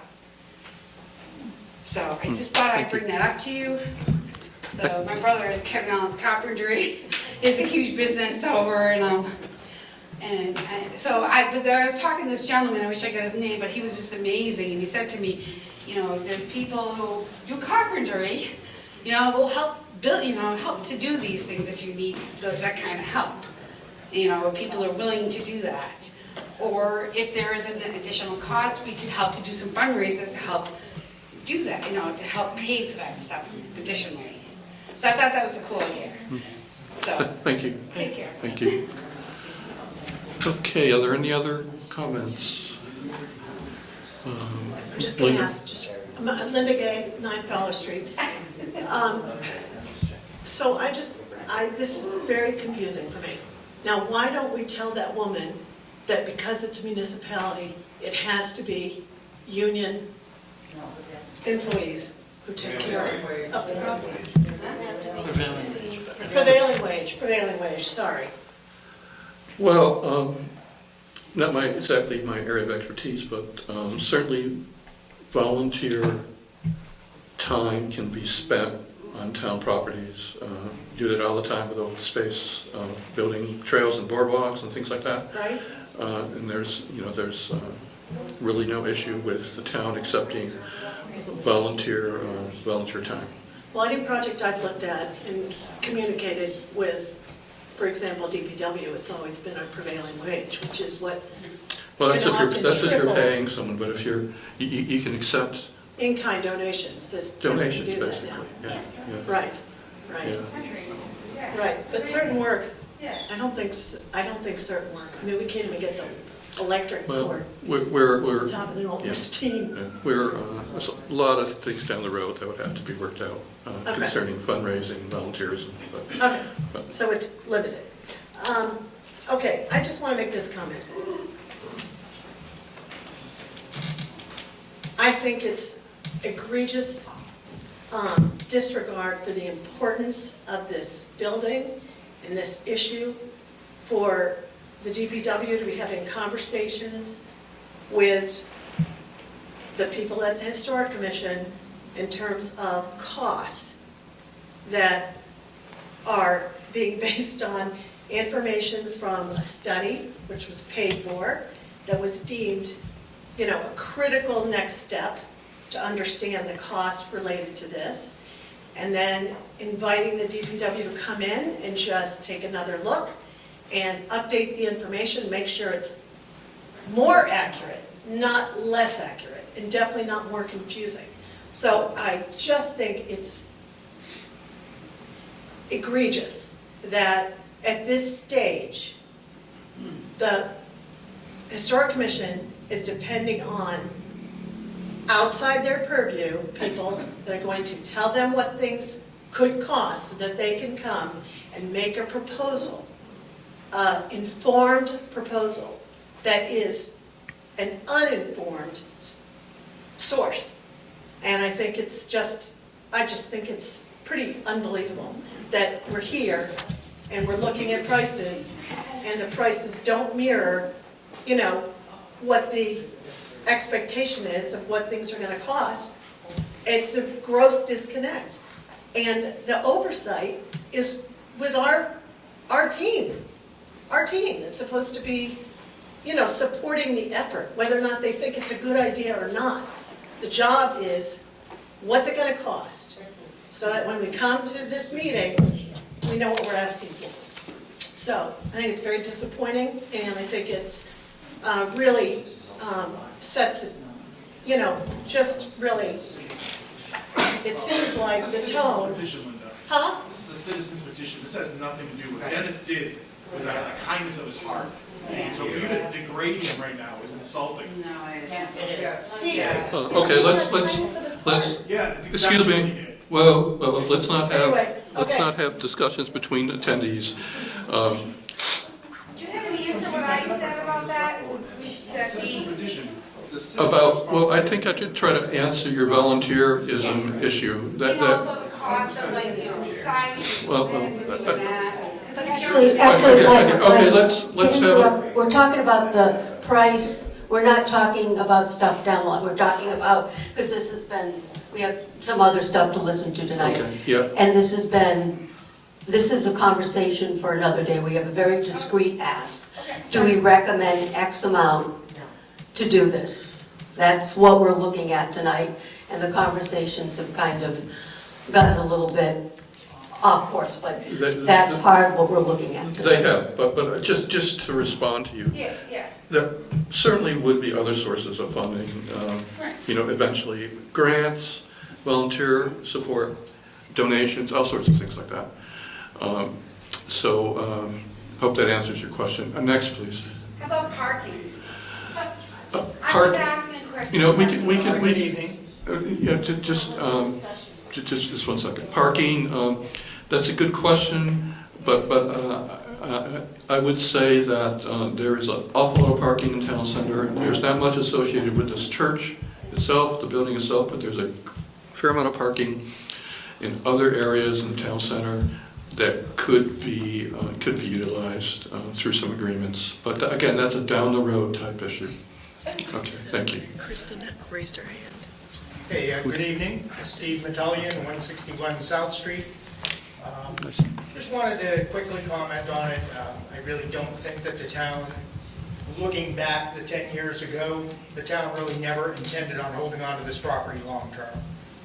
This was meant to package up with the other parcels downtown and try to steer some downtown development. Unfortunately, it never really worked out. And at this point, we really need to get out of the real estate business, right? I mean, it made sense at the time. We tried to package it up. I was a selectman, for those who don't know. I was a selectman for 6 years, 2 terms. I believe it was 2 RFPs. Both times we settled it with the property that it was pretty much adjacent to. So we were asking a bidder to come in, bid on that property based on having to acquire the other property. So it really was never given an opportunity to stand on its own foundation by itself. If we took that property, and I know we have at least 1 or 2 members of the select board, I think honestly we could take that property, put an RFP out there as it stands, put the historic preservation on it, and see what offers we get. See if we have an opportunity to recuperate the money that we spent on the building, or at least part of it, and see if we can steer the process. But the biggest problem is, we all know it, we hate to acknowledge it, we like to look the other way, we like to act like it'll magically disappear, but there's no parking. That's the problem. And when that was built, people walked or rode horses. So it was just a different time when that was built. There were 10 other buildings in that same square. If you think about it, from the GAR Hall, if you look at the old photos that are down at Town Hall, the GAR Hall, all those buildings, the Patano's building, the old Nara building, the old piece of cake, that whole corner was just clusters of buildings. That was just the way it was done in the 1850s. And, here we are, it's 2026, last I checked. Can I ask you a question on, would that be like to build an art center? That if you knock it down, The you build a town, big art center? my over opinion, and I would urge the board to vote no, my opinion is, unfortunately, and the building means a lot to me. I mean, I'll start by saying that, or I'll finish by saying that. It was first communion for me, it was confirmation for me, I was married in the building, my children were baptized in the building. But I don't think the town can write a blank check. Got to get away from that. So whatever happens from there, again, the town can't fund it. I get the 140 yards, I get we want to preserve these things, but unfortunately, they get all of us. We're all running in that treadmill, right? We're chasing. The tax dollars are getting way ahead of us. Between insurance and taxes, it's a tough road to hoe out there. So, we just have to get away because we know 300,000 scratches the surface. And let's face it, it's 3.3 million for envelope repairs in Town Hall. Okay, so put that in perspective. We know the bridge that's right around the corner that's going to get done is $1 million. I think it was. I can't remember now. It was $1.5 million or whatever that project is, right? We know the new DPW ask is a 19-point change to construct that building. So the 300,000 essentially is a Band-Aid. So do you want to use taxpayer dollars to put a Band-Aid on the building, to eventually end up, honestly, I think where we really should be, which is try to liquidate the building, try to keep the external envelope looking like the external envelope looks. Won't change the character of your downtown, let somebody else write the checks. I think they're gonna have a much better time doing it. They're gonna have much lower costs than what we're gonna have as a municipality. And everything is gonna be funded on, as somebody said, and please forgive me, I forgot who it was, but it's gonna be piecemeal. We're gonna come to you for 300, we're gonna come to you for another 500. We're gonna come to, free cash for another 500,000. We're gonna need this project. It's just gonna be ongoing, and I just don't think we're in a position, not with what we've just spent over the last 3 budget cycles. So, thank you, sorry a little long-winded there, but appreciate your time. All right, thank you. Good. All right, okay, let's, order, please, come on. Okay, let's try to keep some order. And Lori, I just want to hold off on you for a moment, because I hear that town manager wants to say something. Kristen, are you there? Can you, thank you, okay. Can you say something so we can hear you? No.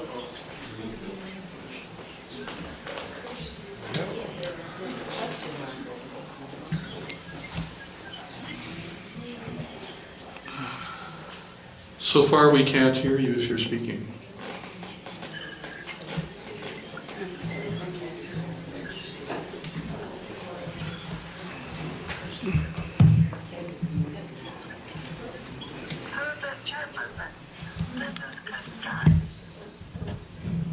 Chris, I'll talk to you in a minute. Okay, well, Lori, why don't you go ahead and we'll see if we can get Kristen later. Okay. I have a comment that was written to me by someone in the community who I think represents a lot of the community. And I know the intention of the town is to hopefully have somebody else take over the building that's nonprofit or business or something like that and move forward, so I understand that. And a lot of people in the community were very excited about an arts collaborative because they have children who aren't sports children. We know sports kids have it all set, but not everybody's like that. So that's something that a lot of the parents, especially the middle school, high school, and elementary, were excited about. And also just for a place to people to come together. So we have our community center, which is great, and people come together here, and a lot happens here too. But there's things that aren't being met by that. So that was one thing I want to represent. The other thing I want to say is this. I have heard a number about what it would cost to take down the building. And the number I heard was 300,000, so I was asking if you know if that's true, if that's accurate, or where that number came from, or I don't know, select board people may know. I don't know. So I think that's something we want to think of. Right.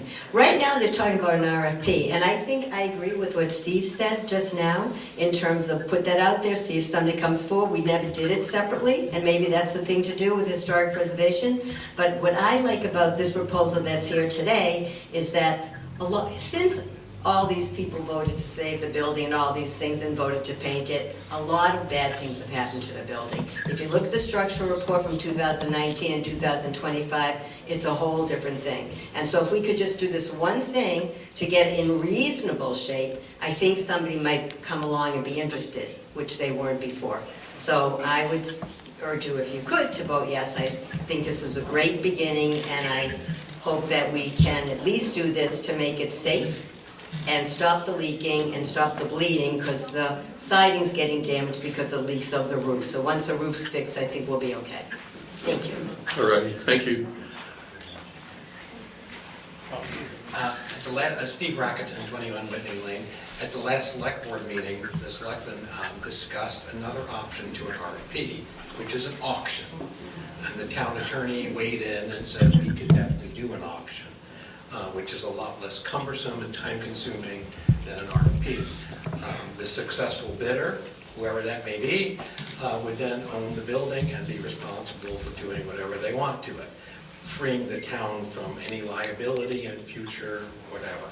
So I think that the RFP process isn't the only way the town can get rid of this building and not be responsible for maintaining it and any liability associated with it. An auction is another legal way that the town could dispose of this property. I just want the board to know that. Okay, thank you. Mike Ingo, excuse me, when, Kristen's microphone is not working. I'm sorry. Okay. Thank you, Kristen. Sorry you weren't able to participate in that way. Motion to close the public hearing. Yes, I was going to ask that. We've heard quite a few different opinions. I think now if there would be a motion from the committee to close the public hearing for the Holy Angels article. I make a motion to close the hearing. That's Chris Scott. Chris Scott made the motion to, and it's been seconded. Any discussion on the motion? Then we open it for discussion, right? Right, Okay. correct. Hearing none, Mike, aye. Chris. Chris, aye. Aye. Kathy, aye. Rick, aye. Brian, aye. Okay, so everyone's voted unanimously to close the hearing. So now, the committee can, if they wish, do two things. We can discuss what we've just heard, and there is also a potential draft motion that we could discuss. You said I had to wait. I waited. Okay, go for it. I got a couple more questions, and then I have a couple comments. Is Dennis still on the phone? Hi, Dennis. Dennis is still there. Yeah, and Dennis, thanks for the work. So I have some numbers you gave out, or someone gave out. It was from August 6th, that the total project cost would be $495,248.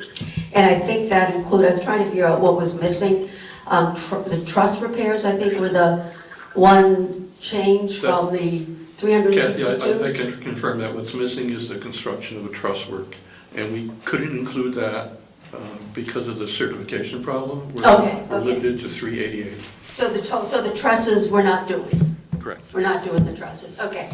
And the other question for Dennis, and then I'll make my comments, is this was sort of pushed forward, and and I supported it being pushed forward because folks wanted the work done before this winter.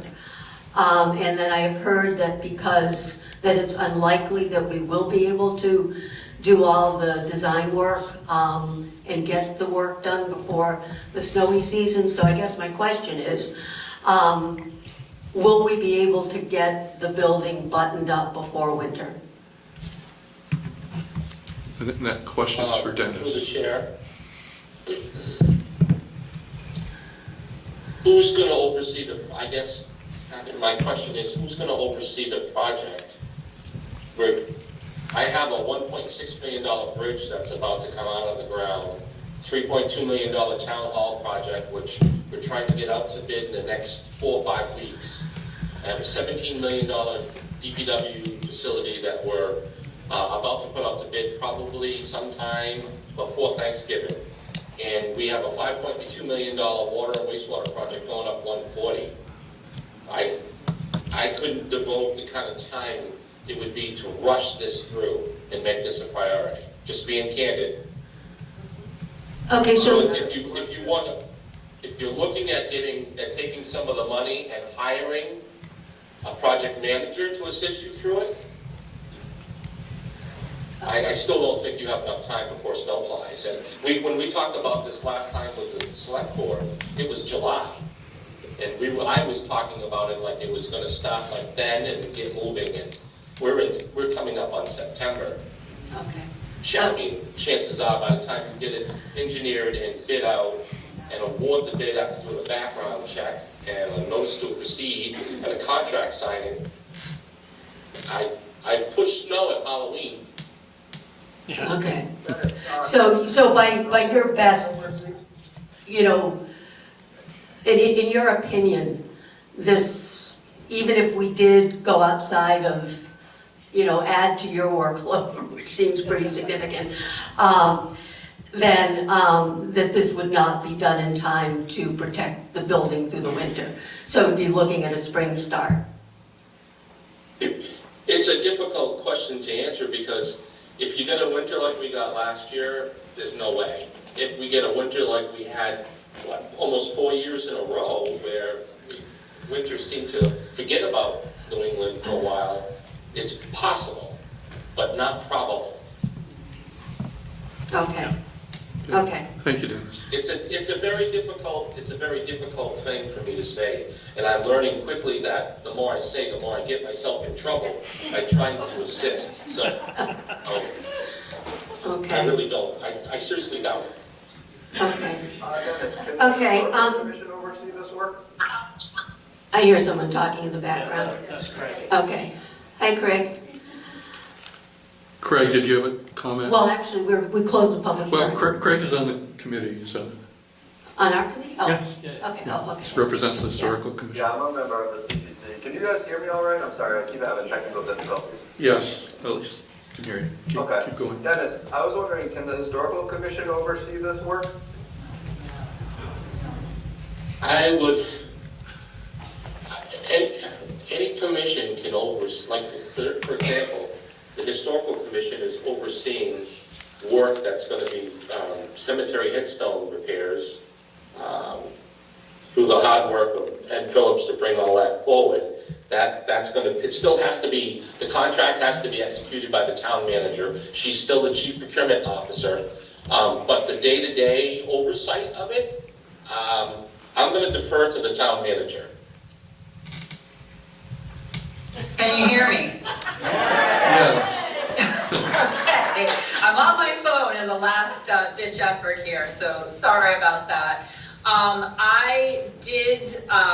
I believe this question came up at the select board meeting. It may have been last night, it may have been the last one, but I did reach out to legal counsel because I wanted to make sure that I understood what the responsibilities of the commission are and what the responsibilities of the select board are. And Dennis is correct. I would have to do the procurement as the chief procurement officer.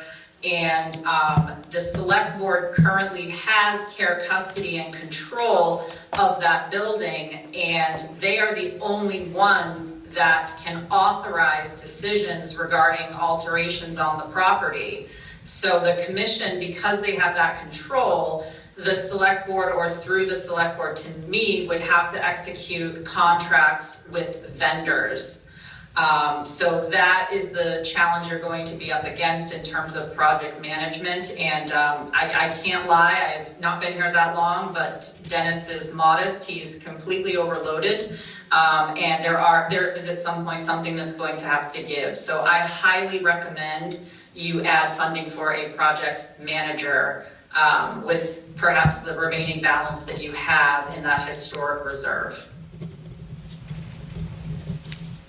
Yeah, there is really no balance in the historic after it's about what, $10,000 or something? Well, So- we have 388 potentially to. Yeah, we're asking 362. So yeah. there is some. Yeah, just, okay. There's something. So, just to return to my comments, if that's okay. I am hard pressed to support the spending of this fund out of the CPC, Historic Preservation Fund, for a couple of reasons. One is we have two other applications before us tonight. They're not public hearings, they're applications. And it's, to exhaust all the money on a single project. And I agree what's been said. I mean, the church, and I am not pro tearing down the church. I don't think this has been posed as we either want to tear it down or we want to save it. I have a great picture of a rainbow over the church the other night. It was fantastic. I grew up in this town, and that's an important part of downtown. So I'm just looking at being fiscally responsible for the town's funds. So we're looking at putting a significant chunk of change. We don't know what the total will be. We have a best guess. But as Dennis said, the engineer that provided those estimates he was relying on someone else's study, and that was done a year ago. So we don't know what it's going to cost. And historically, you know, I voted at a town meeting for the painting, I voted at a town meeting to do a study, and now there's going to be a town meeting vote on coming up with $362,000 for something else. And it just sort of is very, very incremental. The bottom line is the town owns that building. And if there was a way that it could be given to a nonprofit, I would be ecstatic about it. You know, but right now, just so folks know, because folks say a lot, that this money does not come from the taxpayers because it's CPC funding and it's automatically shows up on your tax bill. Currently, I think last year or 2 years ago, the town, the CPC voted to fund $100,000 a year in debt service for the new athletic fields, because that would mean that that money would not be assessed on people's taxes. So that's $100,000 a year that the CPC is spending. That's not, if that money did not exist, it would be, you'd be paying taxes for it. For the latest round of town hall repairs, it's 3 point something million. The CPC is funding that. Those repairs are necessary. If the CPC did not commit funding for it, that would have shown up on your tax bill. So yes, directly, will you see on your tax bill, you know, $362,000 for this? No, you will not. But anything that the CPC has been backstopping for the town, and in these economic times that will continue. So that's something that's said a lot. It doesn't show up in your tax bill, it doesn't show up in your tax bill. Well, indirectly it does. And so that's something that I'm also very concerned about. And again, as a taxpayer, you know, that's important to me because this is an expensive little town to live in. And then the other thing that again concerns me, and yes, we do get money in every year, but we do spend it. The work we've done on the historic graveyards has been phenomenal. It's wonderful. You know, the boot shop work has been wonderful. There's been a lot of private money going into that, so that hasn't been coming by and large, you know, so much from the town. And there has been grant funding, I believe. You know, the bathrooms for the Historical Society, so it can move downstairs, that makes that building, which is a town-owned building, ADA compliant, which is really a requirement, it's a law. And we have, as Lori and other people will tell you, back when the library is there, we've been out of compliance. And that could be a costly problem for the town. So, and you know, right now, a lot of people that are interested in going to this Historical Society can't, because they can't go up the stairs. So it's sort of like I'm looking at everything that's on the CPC plate. I'm looking at long-term plans. I'm looking at what buttoning up the building, especially if it doesn't happen until next spring, will accomplish. You know, and my preference is get rid of this thing. If a nonprofit, put it out to auction. If a nonprofit wants it, fantastic. You know, but I don't think it's a good use of public funds to put this type of money, and again, that's an estimate. And I think it's going to go much higher. So I do not support spending that money on this building. Okay, thank you. Any other comments? Yeah, so Rick Porter and Mike, I know we had some other calls earlier this week. Can you talk a little bit to the audience here about the potential, you know, preservations or like insurances that we may be able to put against this? So if we vote for this, right, and then we do have an RFP or there's an auction or something else that comes along where we are able to move the building, can we get those monies back based off of the transition of whichever kind of a transaction that is? I can try to talk to that. We had a conversation earlier this week with the executive director of the Community Coalition, Community Preservation Coalition, which is a nonprofit that represents CPC communities all around the state. We talked with Stuart Sagnor, and he gave us some thoughts on a motion that we could make at this hearing. And one of the things that he suggested, and it's been added, I haven't read the motion yet, but is to add some funding to draft a historic preservation restriction for the project. And that would give us some chance of potentially protecting and also maybe recouping the CPA investment that we're talking about tonight. Now, we could draft that restriction, but everyone should know that the select board has the authority to either sign it or not sign it. So it's, we can't, this committee can't require the town, the select board, to put a historic preservation restriction on the property if CPA funds are used.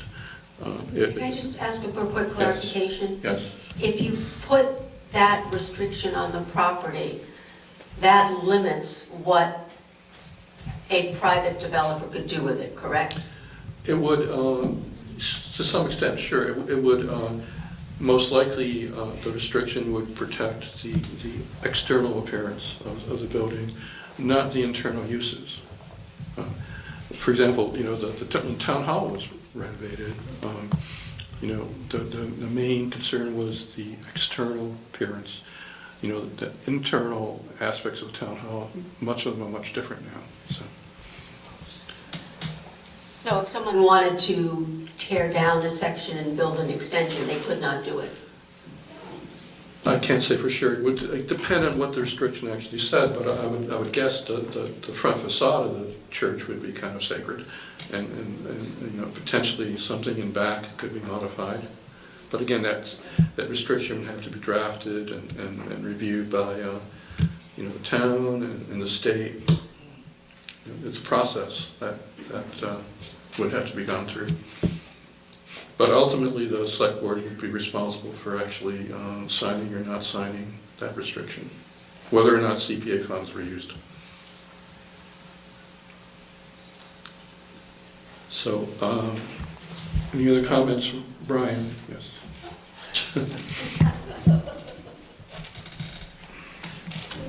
I'm not sure if this is maybe to Dennis, but the trusses.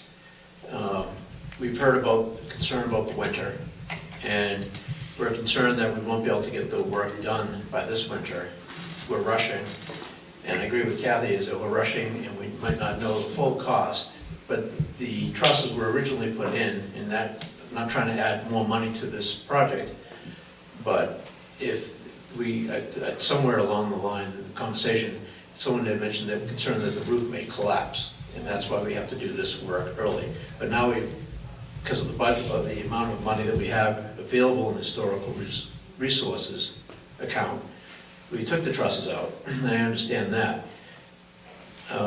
So with us being concerned about not being able to complete the work in time for this winter, some concern with the cost, would they be, could they be tightened? And I guess the third part is, how necessary are those trusses to be done immediately? Because they were originally in the scope of work, now they're out, and someone had mentioned the roof collapsing, which I'm sure that the trusses are the big part that would protect it from collapsing. So it maybe, I just wanted to mention those points, but the truss, maybe someone could comment on the necessity of having those done. Dennis, could you address that question, please? Well, I'll try, Mr. Chair. So the trusses, as I understand it, yes, I provided a price according to Weston and Sampson's estimate for including the trusses. And it was the committee's choice to pull that out, not mine.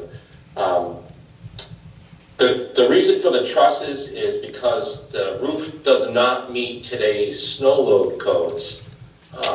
Does that mean it's going to fall down? I could not say that. It's been standing all these years. One would think logically it's probably going to stand a little longer. But you just can't say. I'm not an engineer. Based on the pictures I've seen of the inside of the roof and the trusses, they all look fairly healthy. It's not an issue of rot or anything like that. It's just an issue of it doesn't meet today's codes. So, and also the Weston and Sampson indicated that those trusses could be addressed later on, because they can be done from inside the building. They do not need to be done while the roof is being done. Hopefully that answered some of your questions. It's about all I feel comfortable with answering, not being a structural engineer. Just a quick question. So if you did put on the new roof and you did not put on the trusses, since the work can be done from the inside, you would not have to redo the roof all over again? That is Mr. my understanding Non-structural from Weston engineer. and Sampson. That is correct. Okay, thank you. Brian? Just another question, and I'm not sure, maybe the selectmen could help answer this. Can they talk? Yeah. All right, I know we're out of the public meeting. Sure. So a lot of potential good uses could be used in that building. Many visiting studies have said we should have, ideally, a lot of the people want to have that building preserved. It looks great in a New England town, and I do fear that if it was taken down, it would hurt the look of the town, and also the great loss of an opportunity. But as someone else had mentioned earlier today, is that we keep talking about it. Is there any work, there have been an auction or an RFP, but is there any other work that's going on, a committee or a commission, to look and try to drive this to a conclusion and an absolute recommendation of, we would like to put in a art center, or whatever it is. If it's not an art center, it's this. Or a couple of uses. I just want to know, can we do something? I don't want to spend money if we don't really have a clear vision of what's our next step to get to the point where we can recommend to the town, this is what we want to do, this is the vision of the building, because it sounds like there's been a lot of visioning going on, which is great, but now we need to push it a little further to that final hurdle and go to the town with the absolute view. And maybe that is the RFP with restrictions of who controls that look, or is it just the facade, and maybe that's great. And that's part of the next step. I'm concerned about spending more money and not knowing what that next step is. You don't have a plan. We have I understand that. I kind of lean towards having a little bit of faith that in time, 140 Arts or some other group could come up with a proposal, come up with funding, and this could be a really wonderful asset for the town. Someone said, and I wrote it down when they said it, invest so we can make a good decision. And I think I like that, and that's where I come down at. This isn't a huge amount of money to do some stabilization work. I suspect if the town ended up trying to auction off or going through an RFP process, the work that we're doing is going to make it more appealing to a potential bidder. It may even increase, if it's an auction process, strict auction, some of that money might get recouped in the auction price. Lots of unknowns here, but I think one thing is clear is if we don't take some action to stabilize the roof and the steeple and do some other things, the condition of the building inside is going to continue to deteriorate. And so I personally am in favor of this, of expending CPC funds on this. Also, I think more importantly, we've got the citizens petition, almost 300 people signed it. There's a town meeting scheduled. I really don't think the 7 of us on the CPC committee should make such a significant decision about basically the fate of this structure. It should be left up to a robust discussion at Town Hall. So I'm going to make a motion in a moment to approve basically that we approve this going to town meeting. I have 2 quick questions, do you mind? Kathy, yes. If we approve it, the will of this committee is to approve the allocation of this funding, What does that mean for the other two proposals we're hearing tonight? Because there won't be money left. No, well, I think I mentioned that before, but maybe I probably wasn't clear. Those other projects, historic preservation projects that we're going to be talking about, unless we get kicked out of the building at 9:15, I think they lock the doors at 9:15, I've been told that. Oh. So we have to watch. I think Dennis can control. Well, we'll see. But anyway, certainly those other projects could be funded from the undesignated account. There's no, But the undesignated fund isn't been certified yet. it hasn't been certified, but you know, town accountant is very, you know, confident that we have about, well, his estimate is $2.252 million in the undesignated fund. And when will it be certified? Maybe, as Kristen is, maybe she can ask, but I think it won't be by the town meeting. That's the problem. Yes, Steve's saying November. November. October, November. Thank you. October, November. So, Okay. but there's no reason to think that 2,252 number is off, or certainly not, you know, significantly off. So the two other petitions we're hearing tonight, we won't be able to make a recommendation on because there's no money. We'll be able to make a recommendation for them for the November town meeting. Okay. Because they'll be certified by then. And the other question I have is, in the citizens petition, it does not give a number, and usually at town meetings, it will say no more than X amount. And this is sort of more open-ended. It does say, you know, to hear and act on a report recommendation of the CPC. So if we recommend a certain amount, that's all that will be, I mean, we can't change that, we can't go back and say, well, we really meant I would 475. say yes. My understanding is that the petitioners will be able to make a motion that fits within the four corners of the petition, but they'll be able to add language, for example, a dollar value and some other information. And I suspect they will be drafting that motion for town meeting after the results of this meeting. So if this committee does vote to, you know, allocate a certain amount of money, that is what will be in that. I believe so. I don't believe they would. Even if the cost comes in at more. I don't think they'd be able to, the petitioners would be able to ask for more than we authorize tonight. And then last question. If Weston and Sampson, and I know they were doing a favor for Dennis, but if somebody comes back and says it's going to cost X amount to complete this job, how is the petitioner, what happens? Do we just not contract further, or they come back? That's my understanding. If it goes out to bid and the bids come in higher than the available obligation, then the contract can't be awarded. Okay. Yeah. Okay. Christian, do you want to say anything about what we've been talking about? Or I see you there. Sure, I can. I know there were a couple things that came up, but I can tell you I have confirmed that the citizens petitioner would need to put a motion forward on town meeting floor, just as you would do for any other warrant article.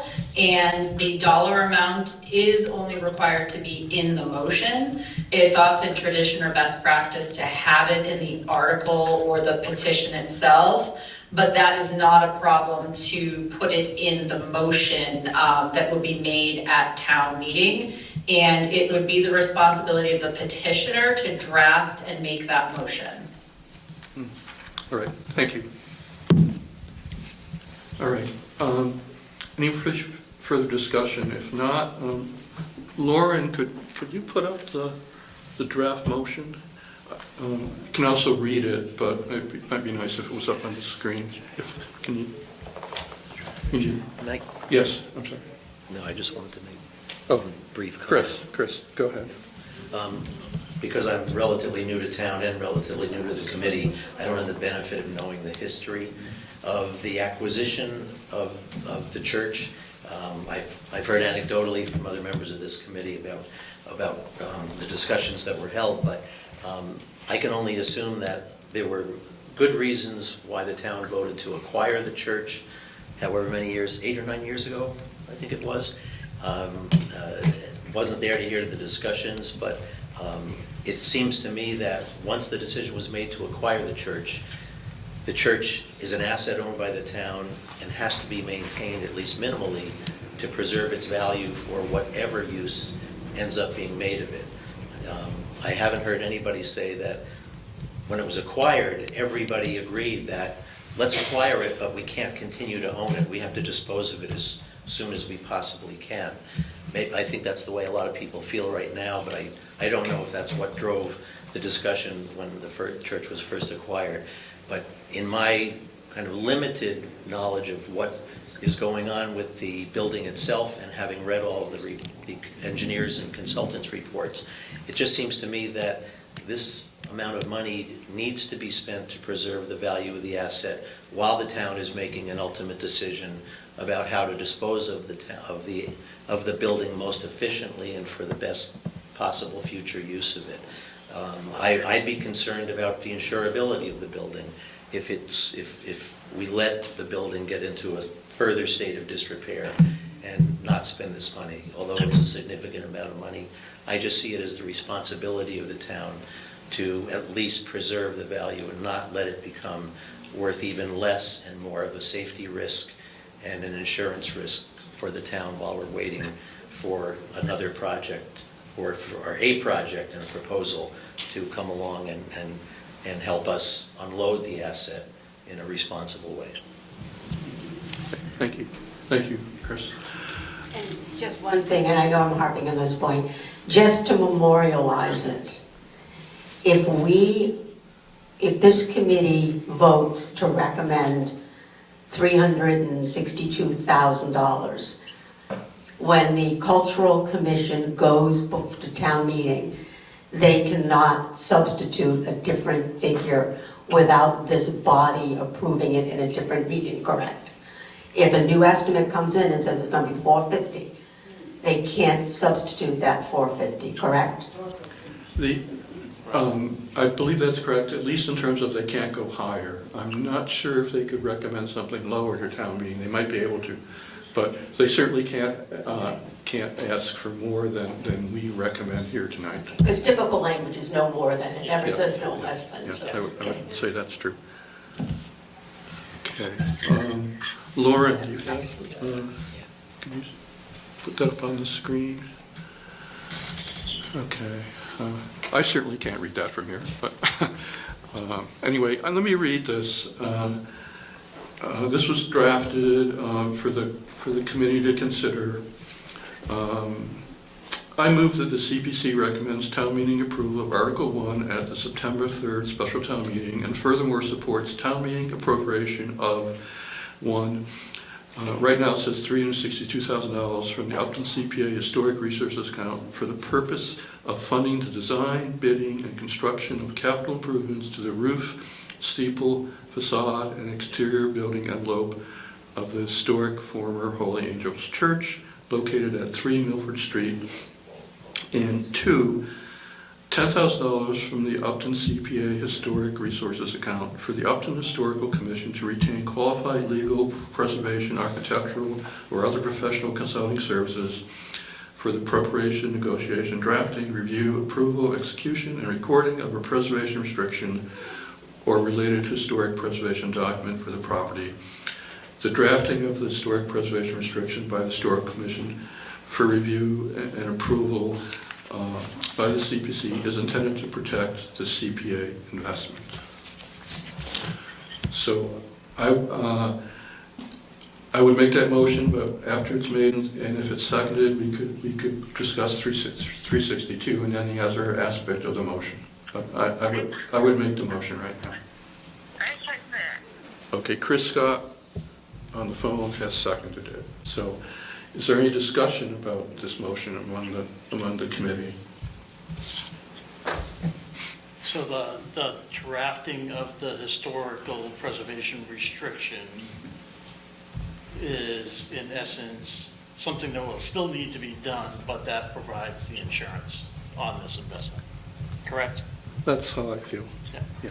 But if the selectmen, even if this passes, I had the same question on the same sentence, that's sort of outside our purview. And, so if it's included in the motion, it's included in the motion. But I guess my question is, I thought only the selectmen could grant those? That's exactly correct. So if this passes, the selectmen can vote not to sign? Could ignore Okay. this and not sign Okay. the restriction. Okay. Yes, all we can do is recommend it, or have, town meeting vote to recommend it. The selectmen ultimately would make the decision on that.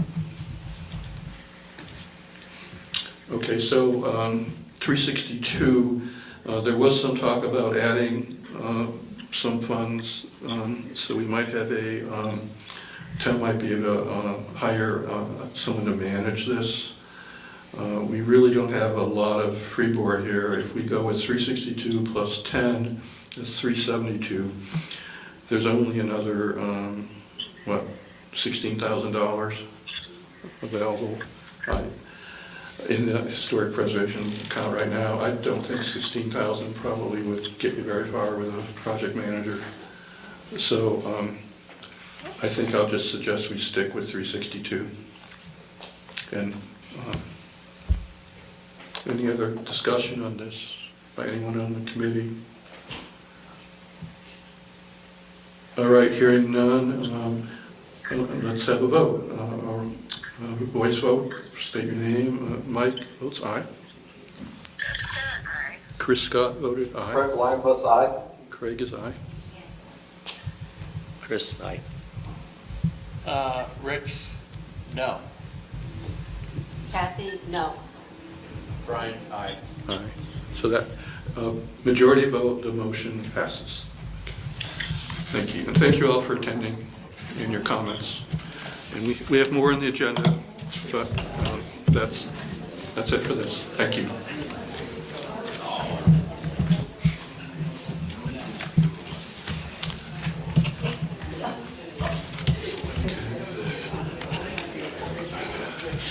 All right, maybe give a few minutes for people to...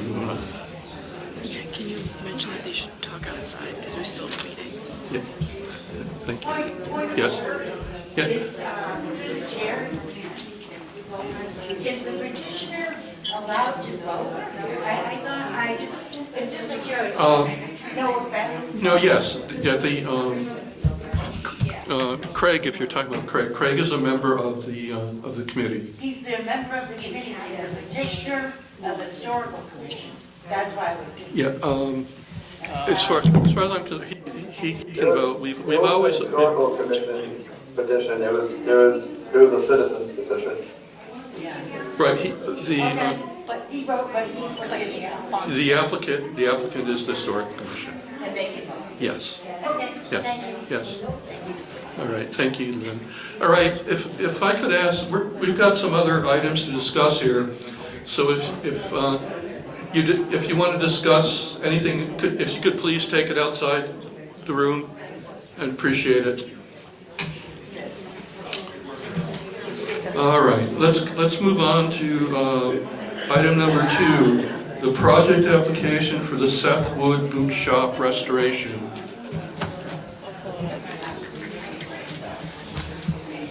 Hello. Hi, could you state your name and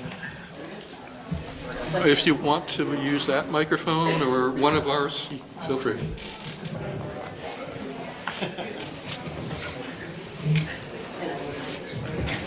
Barry Lynn, 66 Rockwood Lane, Upton, Mass. I'm the treasurer. Thank you, Barry. If you could just give us a brief summary of your application. I think we've received it. Thank you very much. It was a well-done application. So on the boot shop, it's pretty straightforward. We made significant investment in the boot shop, and we're looking to finish up the renovations, the restoration, which is putting in a period-approved floor. Right now, it's a concrete foundation on the ground, and it's not even, it's, as you could probably see in the pictures, there's cracks and it's uneven. It's not really a safe place to bring tours through. And then we have windows, and you can probably see in the pictures also, there's cracks and things that need to be repaired. So it's really a restoration of the windows and the floors. I don't remember the exact number, but it's under 5,000. It's like 4,000 and change for the restoration. 4,106. Thank you, Ken. But my applications are up there. And basically, we have a contractor ready to go, and the prices are firm. And we're just looking for funding. We did apply to another grant earlier this year, and unfortunately, we got turned down. So we're looking for the CPA funds if we can get it to finish it. I know that the town would love to have tours in the boot shop. We have a beautiful facility. You know, the roof, the siding, the trim has all been redone. So this is just the last two steps to finish this off so we can bring the public into it. And we've made arrangements for parking across the street. And so it looks very positive that we can use this facility. Thank you. Quick question, and it's already been some significant money put into this project, right? So you leveraged what you're requesting. That's right. With private. That's right, with private money. Yeah, this is the first time we're coming to the CPC for funding to finish this. I like leveraging. Yes. I think, so I know, apologize. It was like 42 pages, I didn't get a chance to go through all of it prior to coming in, but seeing windows, is it new windows or is it just reconditioning the current to get them realigned, probably strung with new ropes and all that? It's the repair. Yeah. And you're also going to put Lexan on the outside of the building. Okay. So that, like, inadvertently, someone doesn't throw a rock or a baseball or something and crack it. But then when we have tours, we will take the Lexan off so you can see the original windows. Yeah. Okay. So it's just to protect it, so we don't have damage in the future. But right now, it's a restoration of the windows and then this Lexan, which we already have the material for. It's just putting the Lexan on the exterior. Okay. Okay, thanks. Well, certainly, I think the project is eligible for CPC funding. There's no question about that. And I think it's a great project. I'm completely amazed that it has survived since 1788. That's some sort of a miracle. One of the few boot shops that have survived. That's amazing. So I think at this point, and we appreciate people coming in to give us kind of like an advance look at a potential project. So I may ask for a vote in a minute, but assuming that the CPA supports this, we'll have to have a public hearing before the town meeting, just like we did for Holy Angels, hopefully not. Not as much. But that will probably happen in October. We would schedule the public hearing probably at the same time as the Racine building one. So anyway, I would just make a motion that the CPC committee has reviewed the application for the Seth Wood boot shop work, and that we view it favorably for funding. I will so moved. So moved, yeah. Okay, any further discussion? Hearing none, Mike, aye. Chris Scott, aye. Brian, aye. Kathy, aye. Rick, aye. Chris, aye. Craig White plus aye. All right, thank you. So that's unanimous. Mike, if you don't mind, I'd just like to comment. I think the application was great. Thank you. Showed us. I really enjoyed reading it. Thank you. The pictures, and it's very thorough. I never did one before, so I tried to be very thorough. You were successful.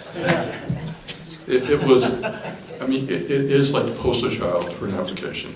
It really was You're done gonna put it on our well.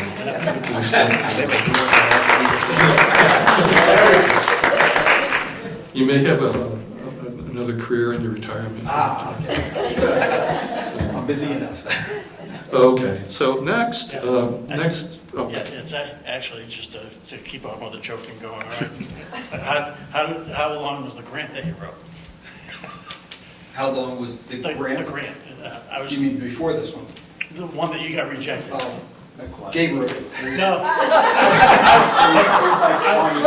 No, I was doing it kind of as a joke. Oh. You know, it was 42 or 48 pages. Well, for this. I was able to build off of the one that Gabe had written earlier. Ah. And so I was able to use some of the information that he had. Of course, your form is different. Yeah. No, I know, but it was just. A lot bigger. With the grant application, I just assumed was probably very detailed as well. That's where I was It wasn't going. quite as bad as this one.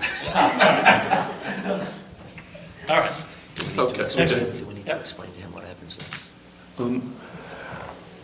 We could, yeah, so next is just, we'll set up a public hearing, and most likely in October, in advance of the November special town meeting.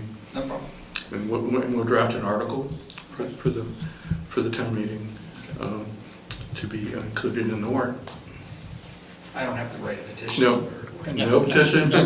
You don't have to write the article. We'll write the article, no petition, but just be around for the November meeting.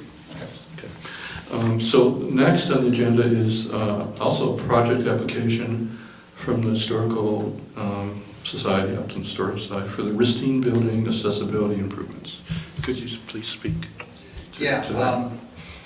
So to qualify, be eligible for CPA funds, I went to the Historical Commission meeting last week on the 13th, and the Historical Commission voted unanimously to support us on the Ristine Building. And I wrote this letter, which Craig and the board had agreed to, and you have copies of them now. And if I could read this, it'd be helpful. Sure, please. The Ristine Building is an important, I'm just reading excerpts, okay? The Ristine Building is an important historic and cultural resource within the town of Upton. The building is listed in the Massachusetts Cultural Resource Information System, which is one of the requirements, and holds significance as part of Upton's architectural and community history. The building represents an important part of the town historic character and contributes to the preservation and understanding of Upton's history. The Historical Commission, last 13th, recognizes the importance of maintaining historic resources that they can continue to serve the community. The Ristine Building has continued to have an important public role, includes its use by the Upton Historical Society as the home of the Upton Historical Society Museum, which is on the second floor. The museum provides residents, students, researchers, and visitors, both in the town and outside of the town, with opportunities to learn about, experience Upton's history. The proposed project to renovate the existing first floor restroom and provide an accessible restroom will support the continued public use of this historic building.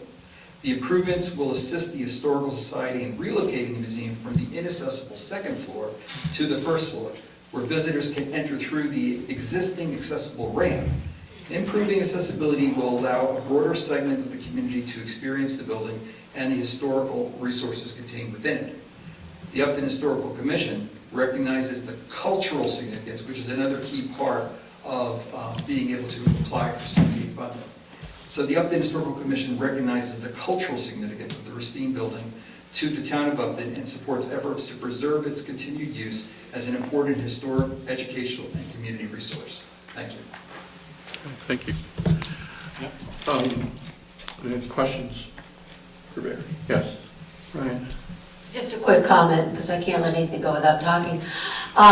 If people haven't been to that museum, I went up and I was gobsmacked. I mean, I thought it was going to be a dinky little, it's not.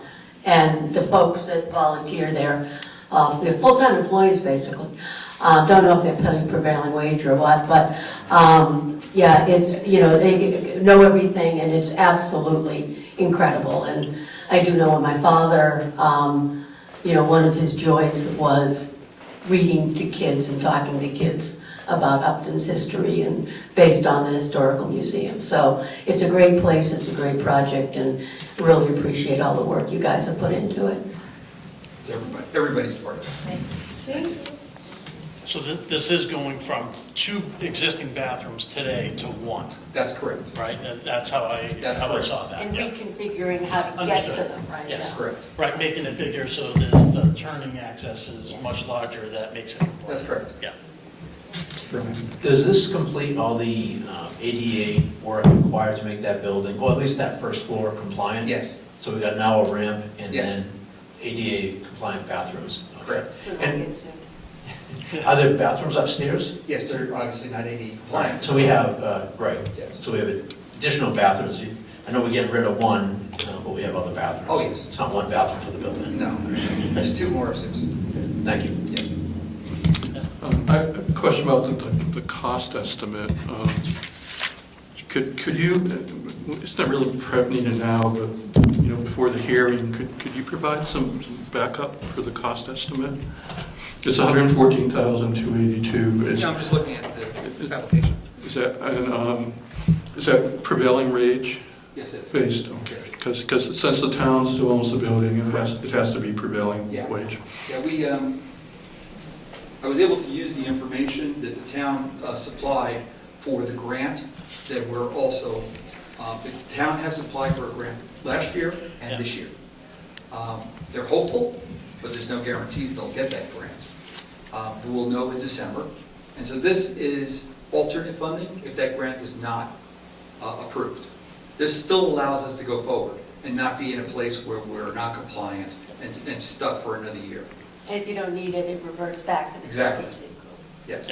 So this estimate was put together by the town, and it was submitted as part of that, and it's still current. Okay, thank you.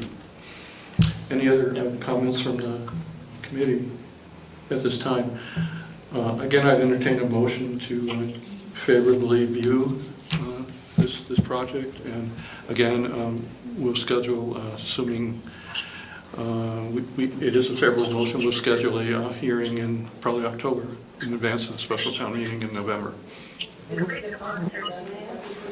Yes, Laura. Through the chair. I'm very excited that you're doing this, and that it will be finally ADA accessible, and that the museum's going to come downstairs, which is great. I'm just wondering, how you plan to get all the stacks and all that equipment out of there? Them.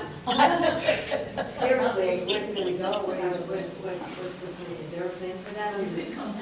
I can't wait to get it down there. It's going to be great. Well, so there's, it's most likely to probably.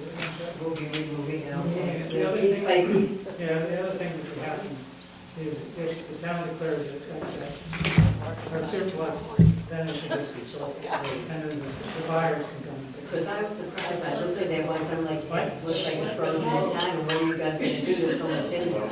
That's great, thank you for taking this on. And we are a nonprofit organization, so we have access to sponsors and funds and stuff like that to deal with that. All right. So we have a Thank you. I'll second your motion. Okay.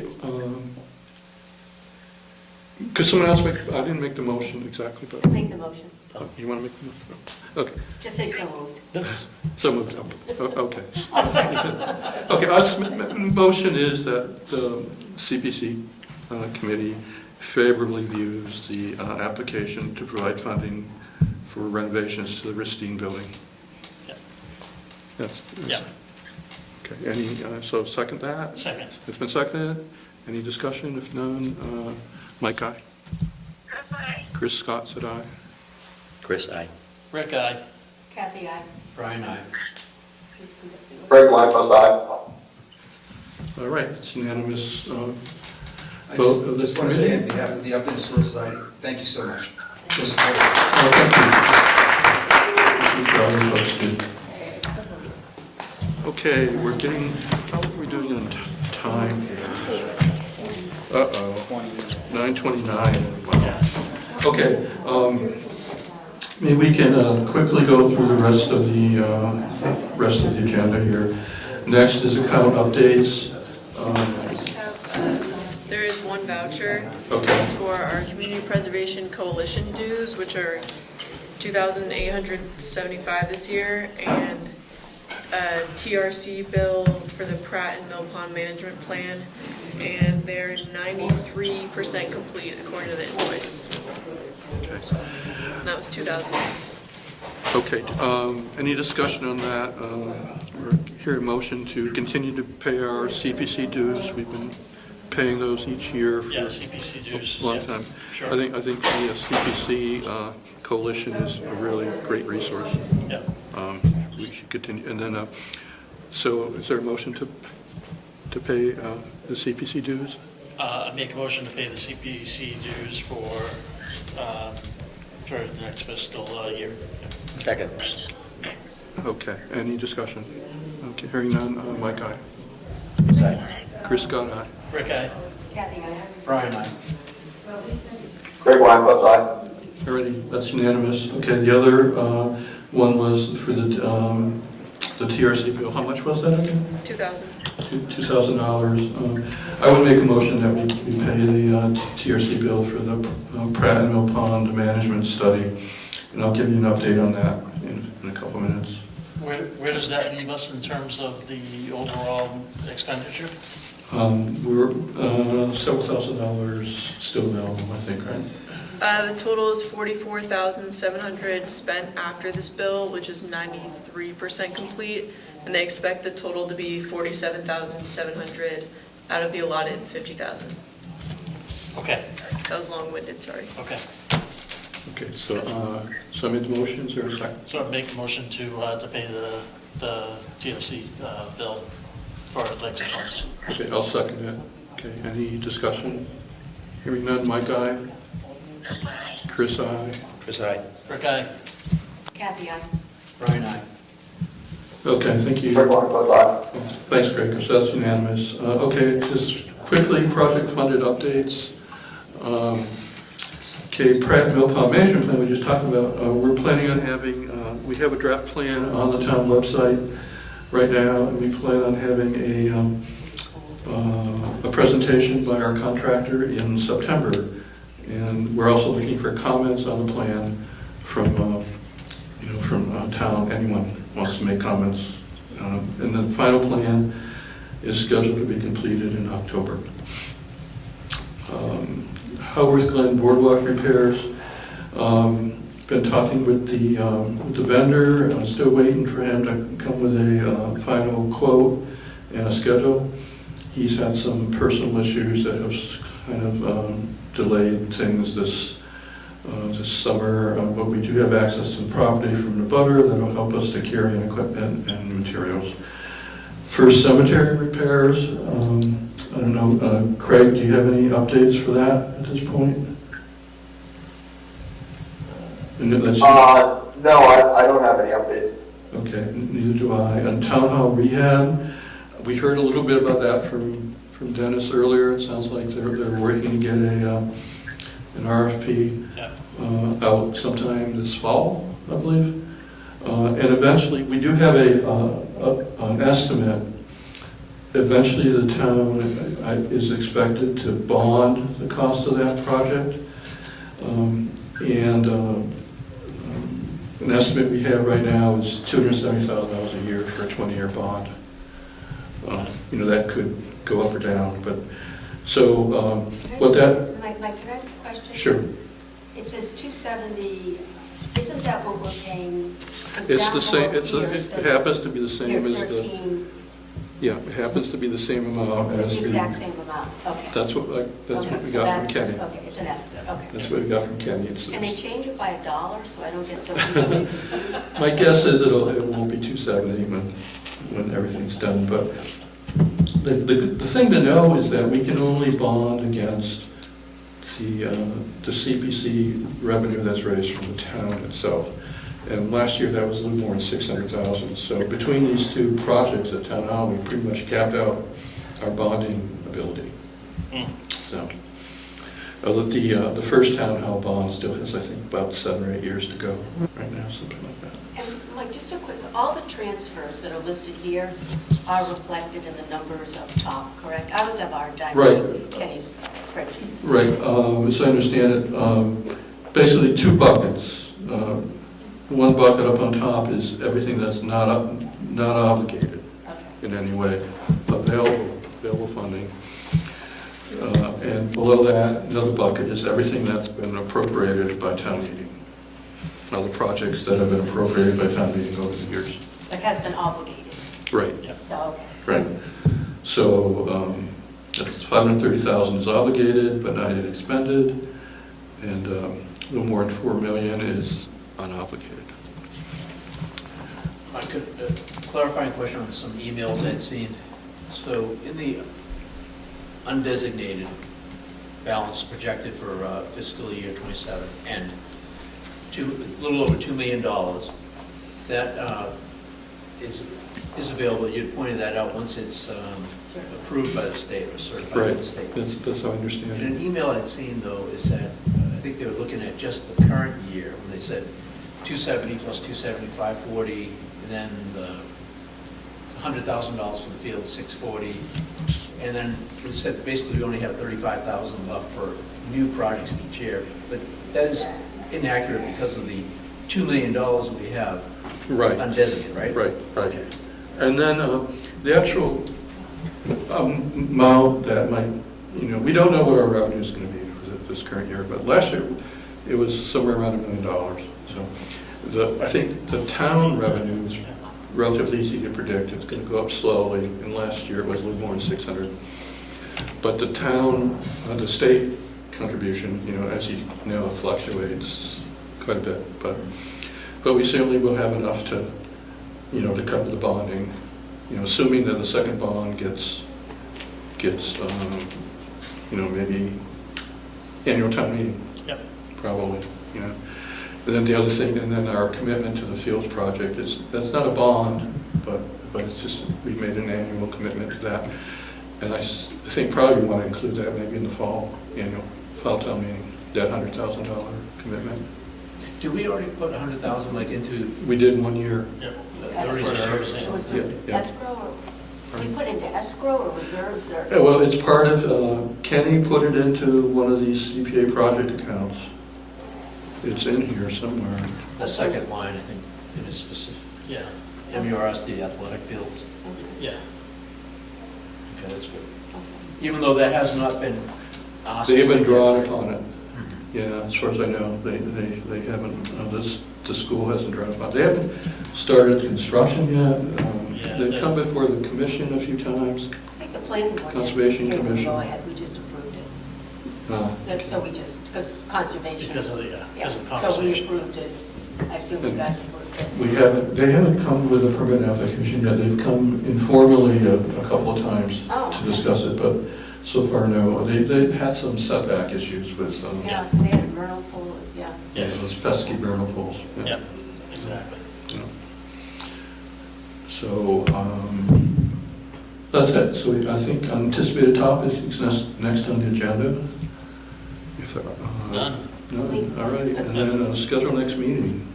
Looks like the second is the first Wednesday of the month. Normally be September 2nd. Yeah, if that's, If it's the first Wednesday, you want to, because we have the town meeting the next night, I don't know if it makes that much of a difference, but, whatever your pleasure is. You can go until the next Wednesday? yeah. And we do a report down. I don't have a life. I'll entertain either one. Either one. Is there going to be a presentation by you, Mike? No, At the special town meeting? At the special town meeting, no, the applicant, or well, in this case, the petitioners will make a presentation. But you wouldn't do anything other than when they ask you to just kind of confirm that the CPC is recommended? Right. Well, the motion itself says that. It says to act on a recommendation by the CPC. Right, but I'm just analogizing from other town And meetings. usually what happens. in Mr. towns- Moderator will ask. Is it possible that somebody will ask the moderator a question that will be referred to Mike? It's possible. Yes. Potentially, yes. So is there anything else that should be discussed by us before the town meeting based on the conversations tonight, or anything that's in the reports that, that... Maybe that's a perfect If reason. you're comfortable with going forward without us meeting ahead of time, We can do it. I don't care. I don't unless there's think anything that- else new that wasn't covered tonight that's going to come up between now and then.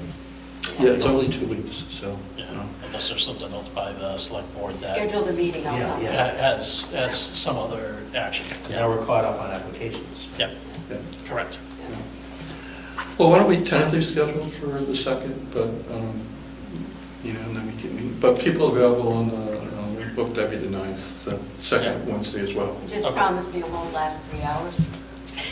I'll try. Conservation Commission is Well, scheduled. the nice thing about a Zoom meeting is that you was that, Lauren? can just click on leave meeting. I could leave It it would- bed. Lori just reminded me, it would have to be the 3rd Wednesday, because the Concom meets on the 2nd Wednesday. Oh, yeah. So Chris and I have that, so it'd be either the 1st or the 3rd Or Wednesday. the 16th. Yeah. The second and third Wednesdays, I'm not available, just, All right. I think you'll have So quorum, it sounds like. we'll push for the 2nd then, okay. Okay, The second was not the first one, so. all right, and it'll be a short meeting. We'll go for a short meeting. Okay, all Okay. right, the next, As I said, I need sleep. next up is motion to adjourn. Yes. I'll move. So moved. All right, no discussion needed, Mike, aye? Chris, aye? Chris, you still with us? We have lost Those Chris. of you on the phone still, thank you. Just got an eye from Chris. Okay, thank you, everybody. And thanks to you guys for hanging in there. Thank you. Thank you, guys. Thank you Thank for you very working. much. Lock the doors on us. They were here at 5.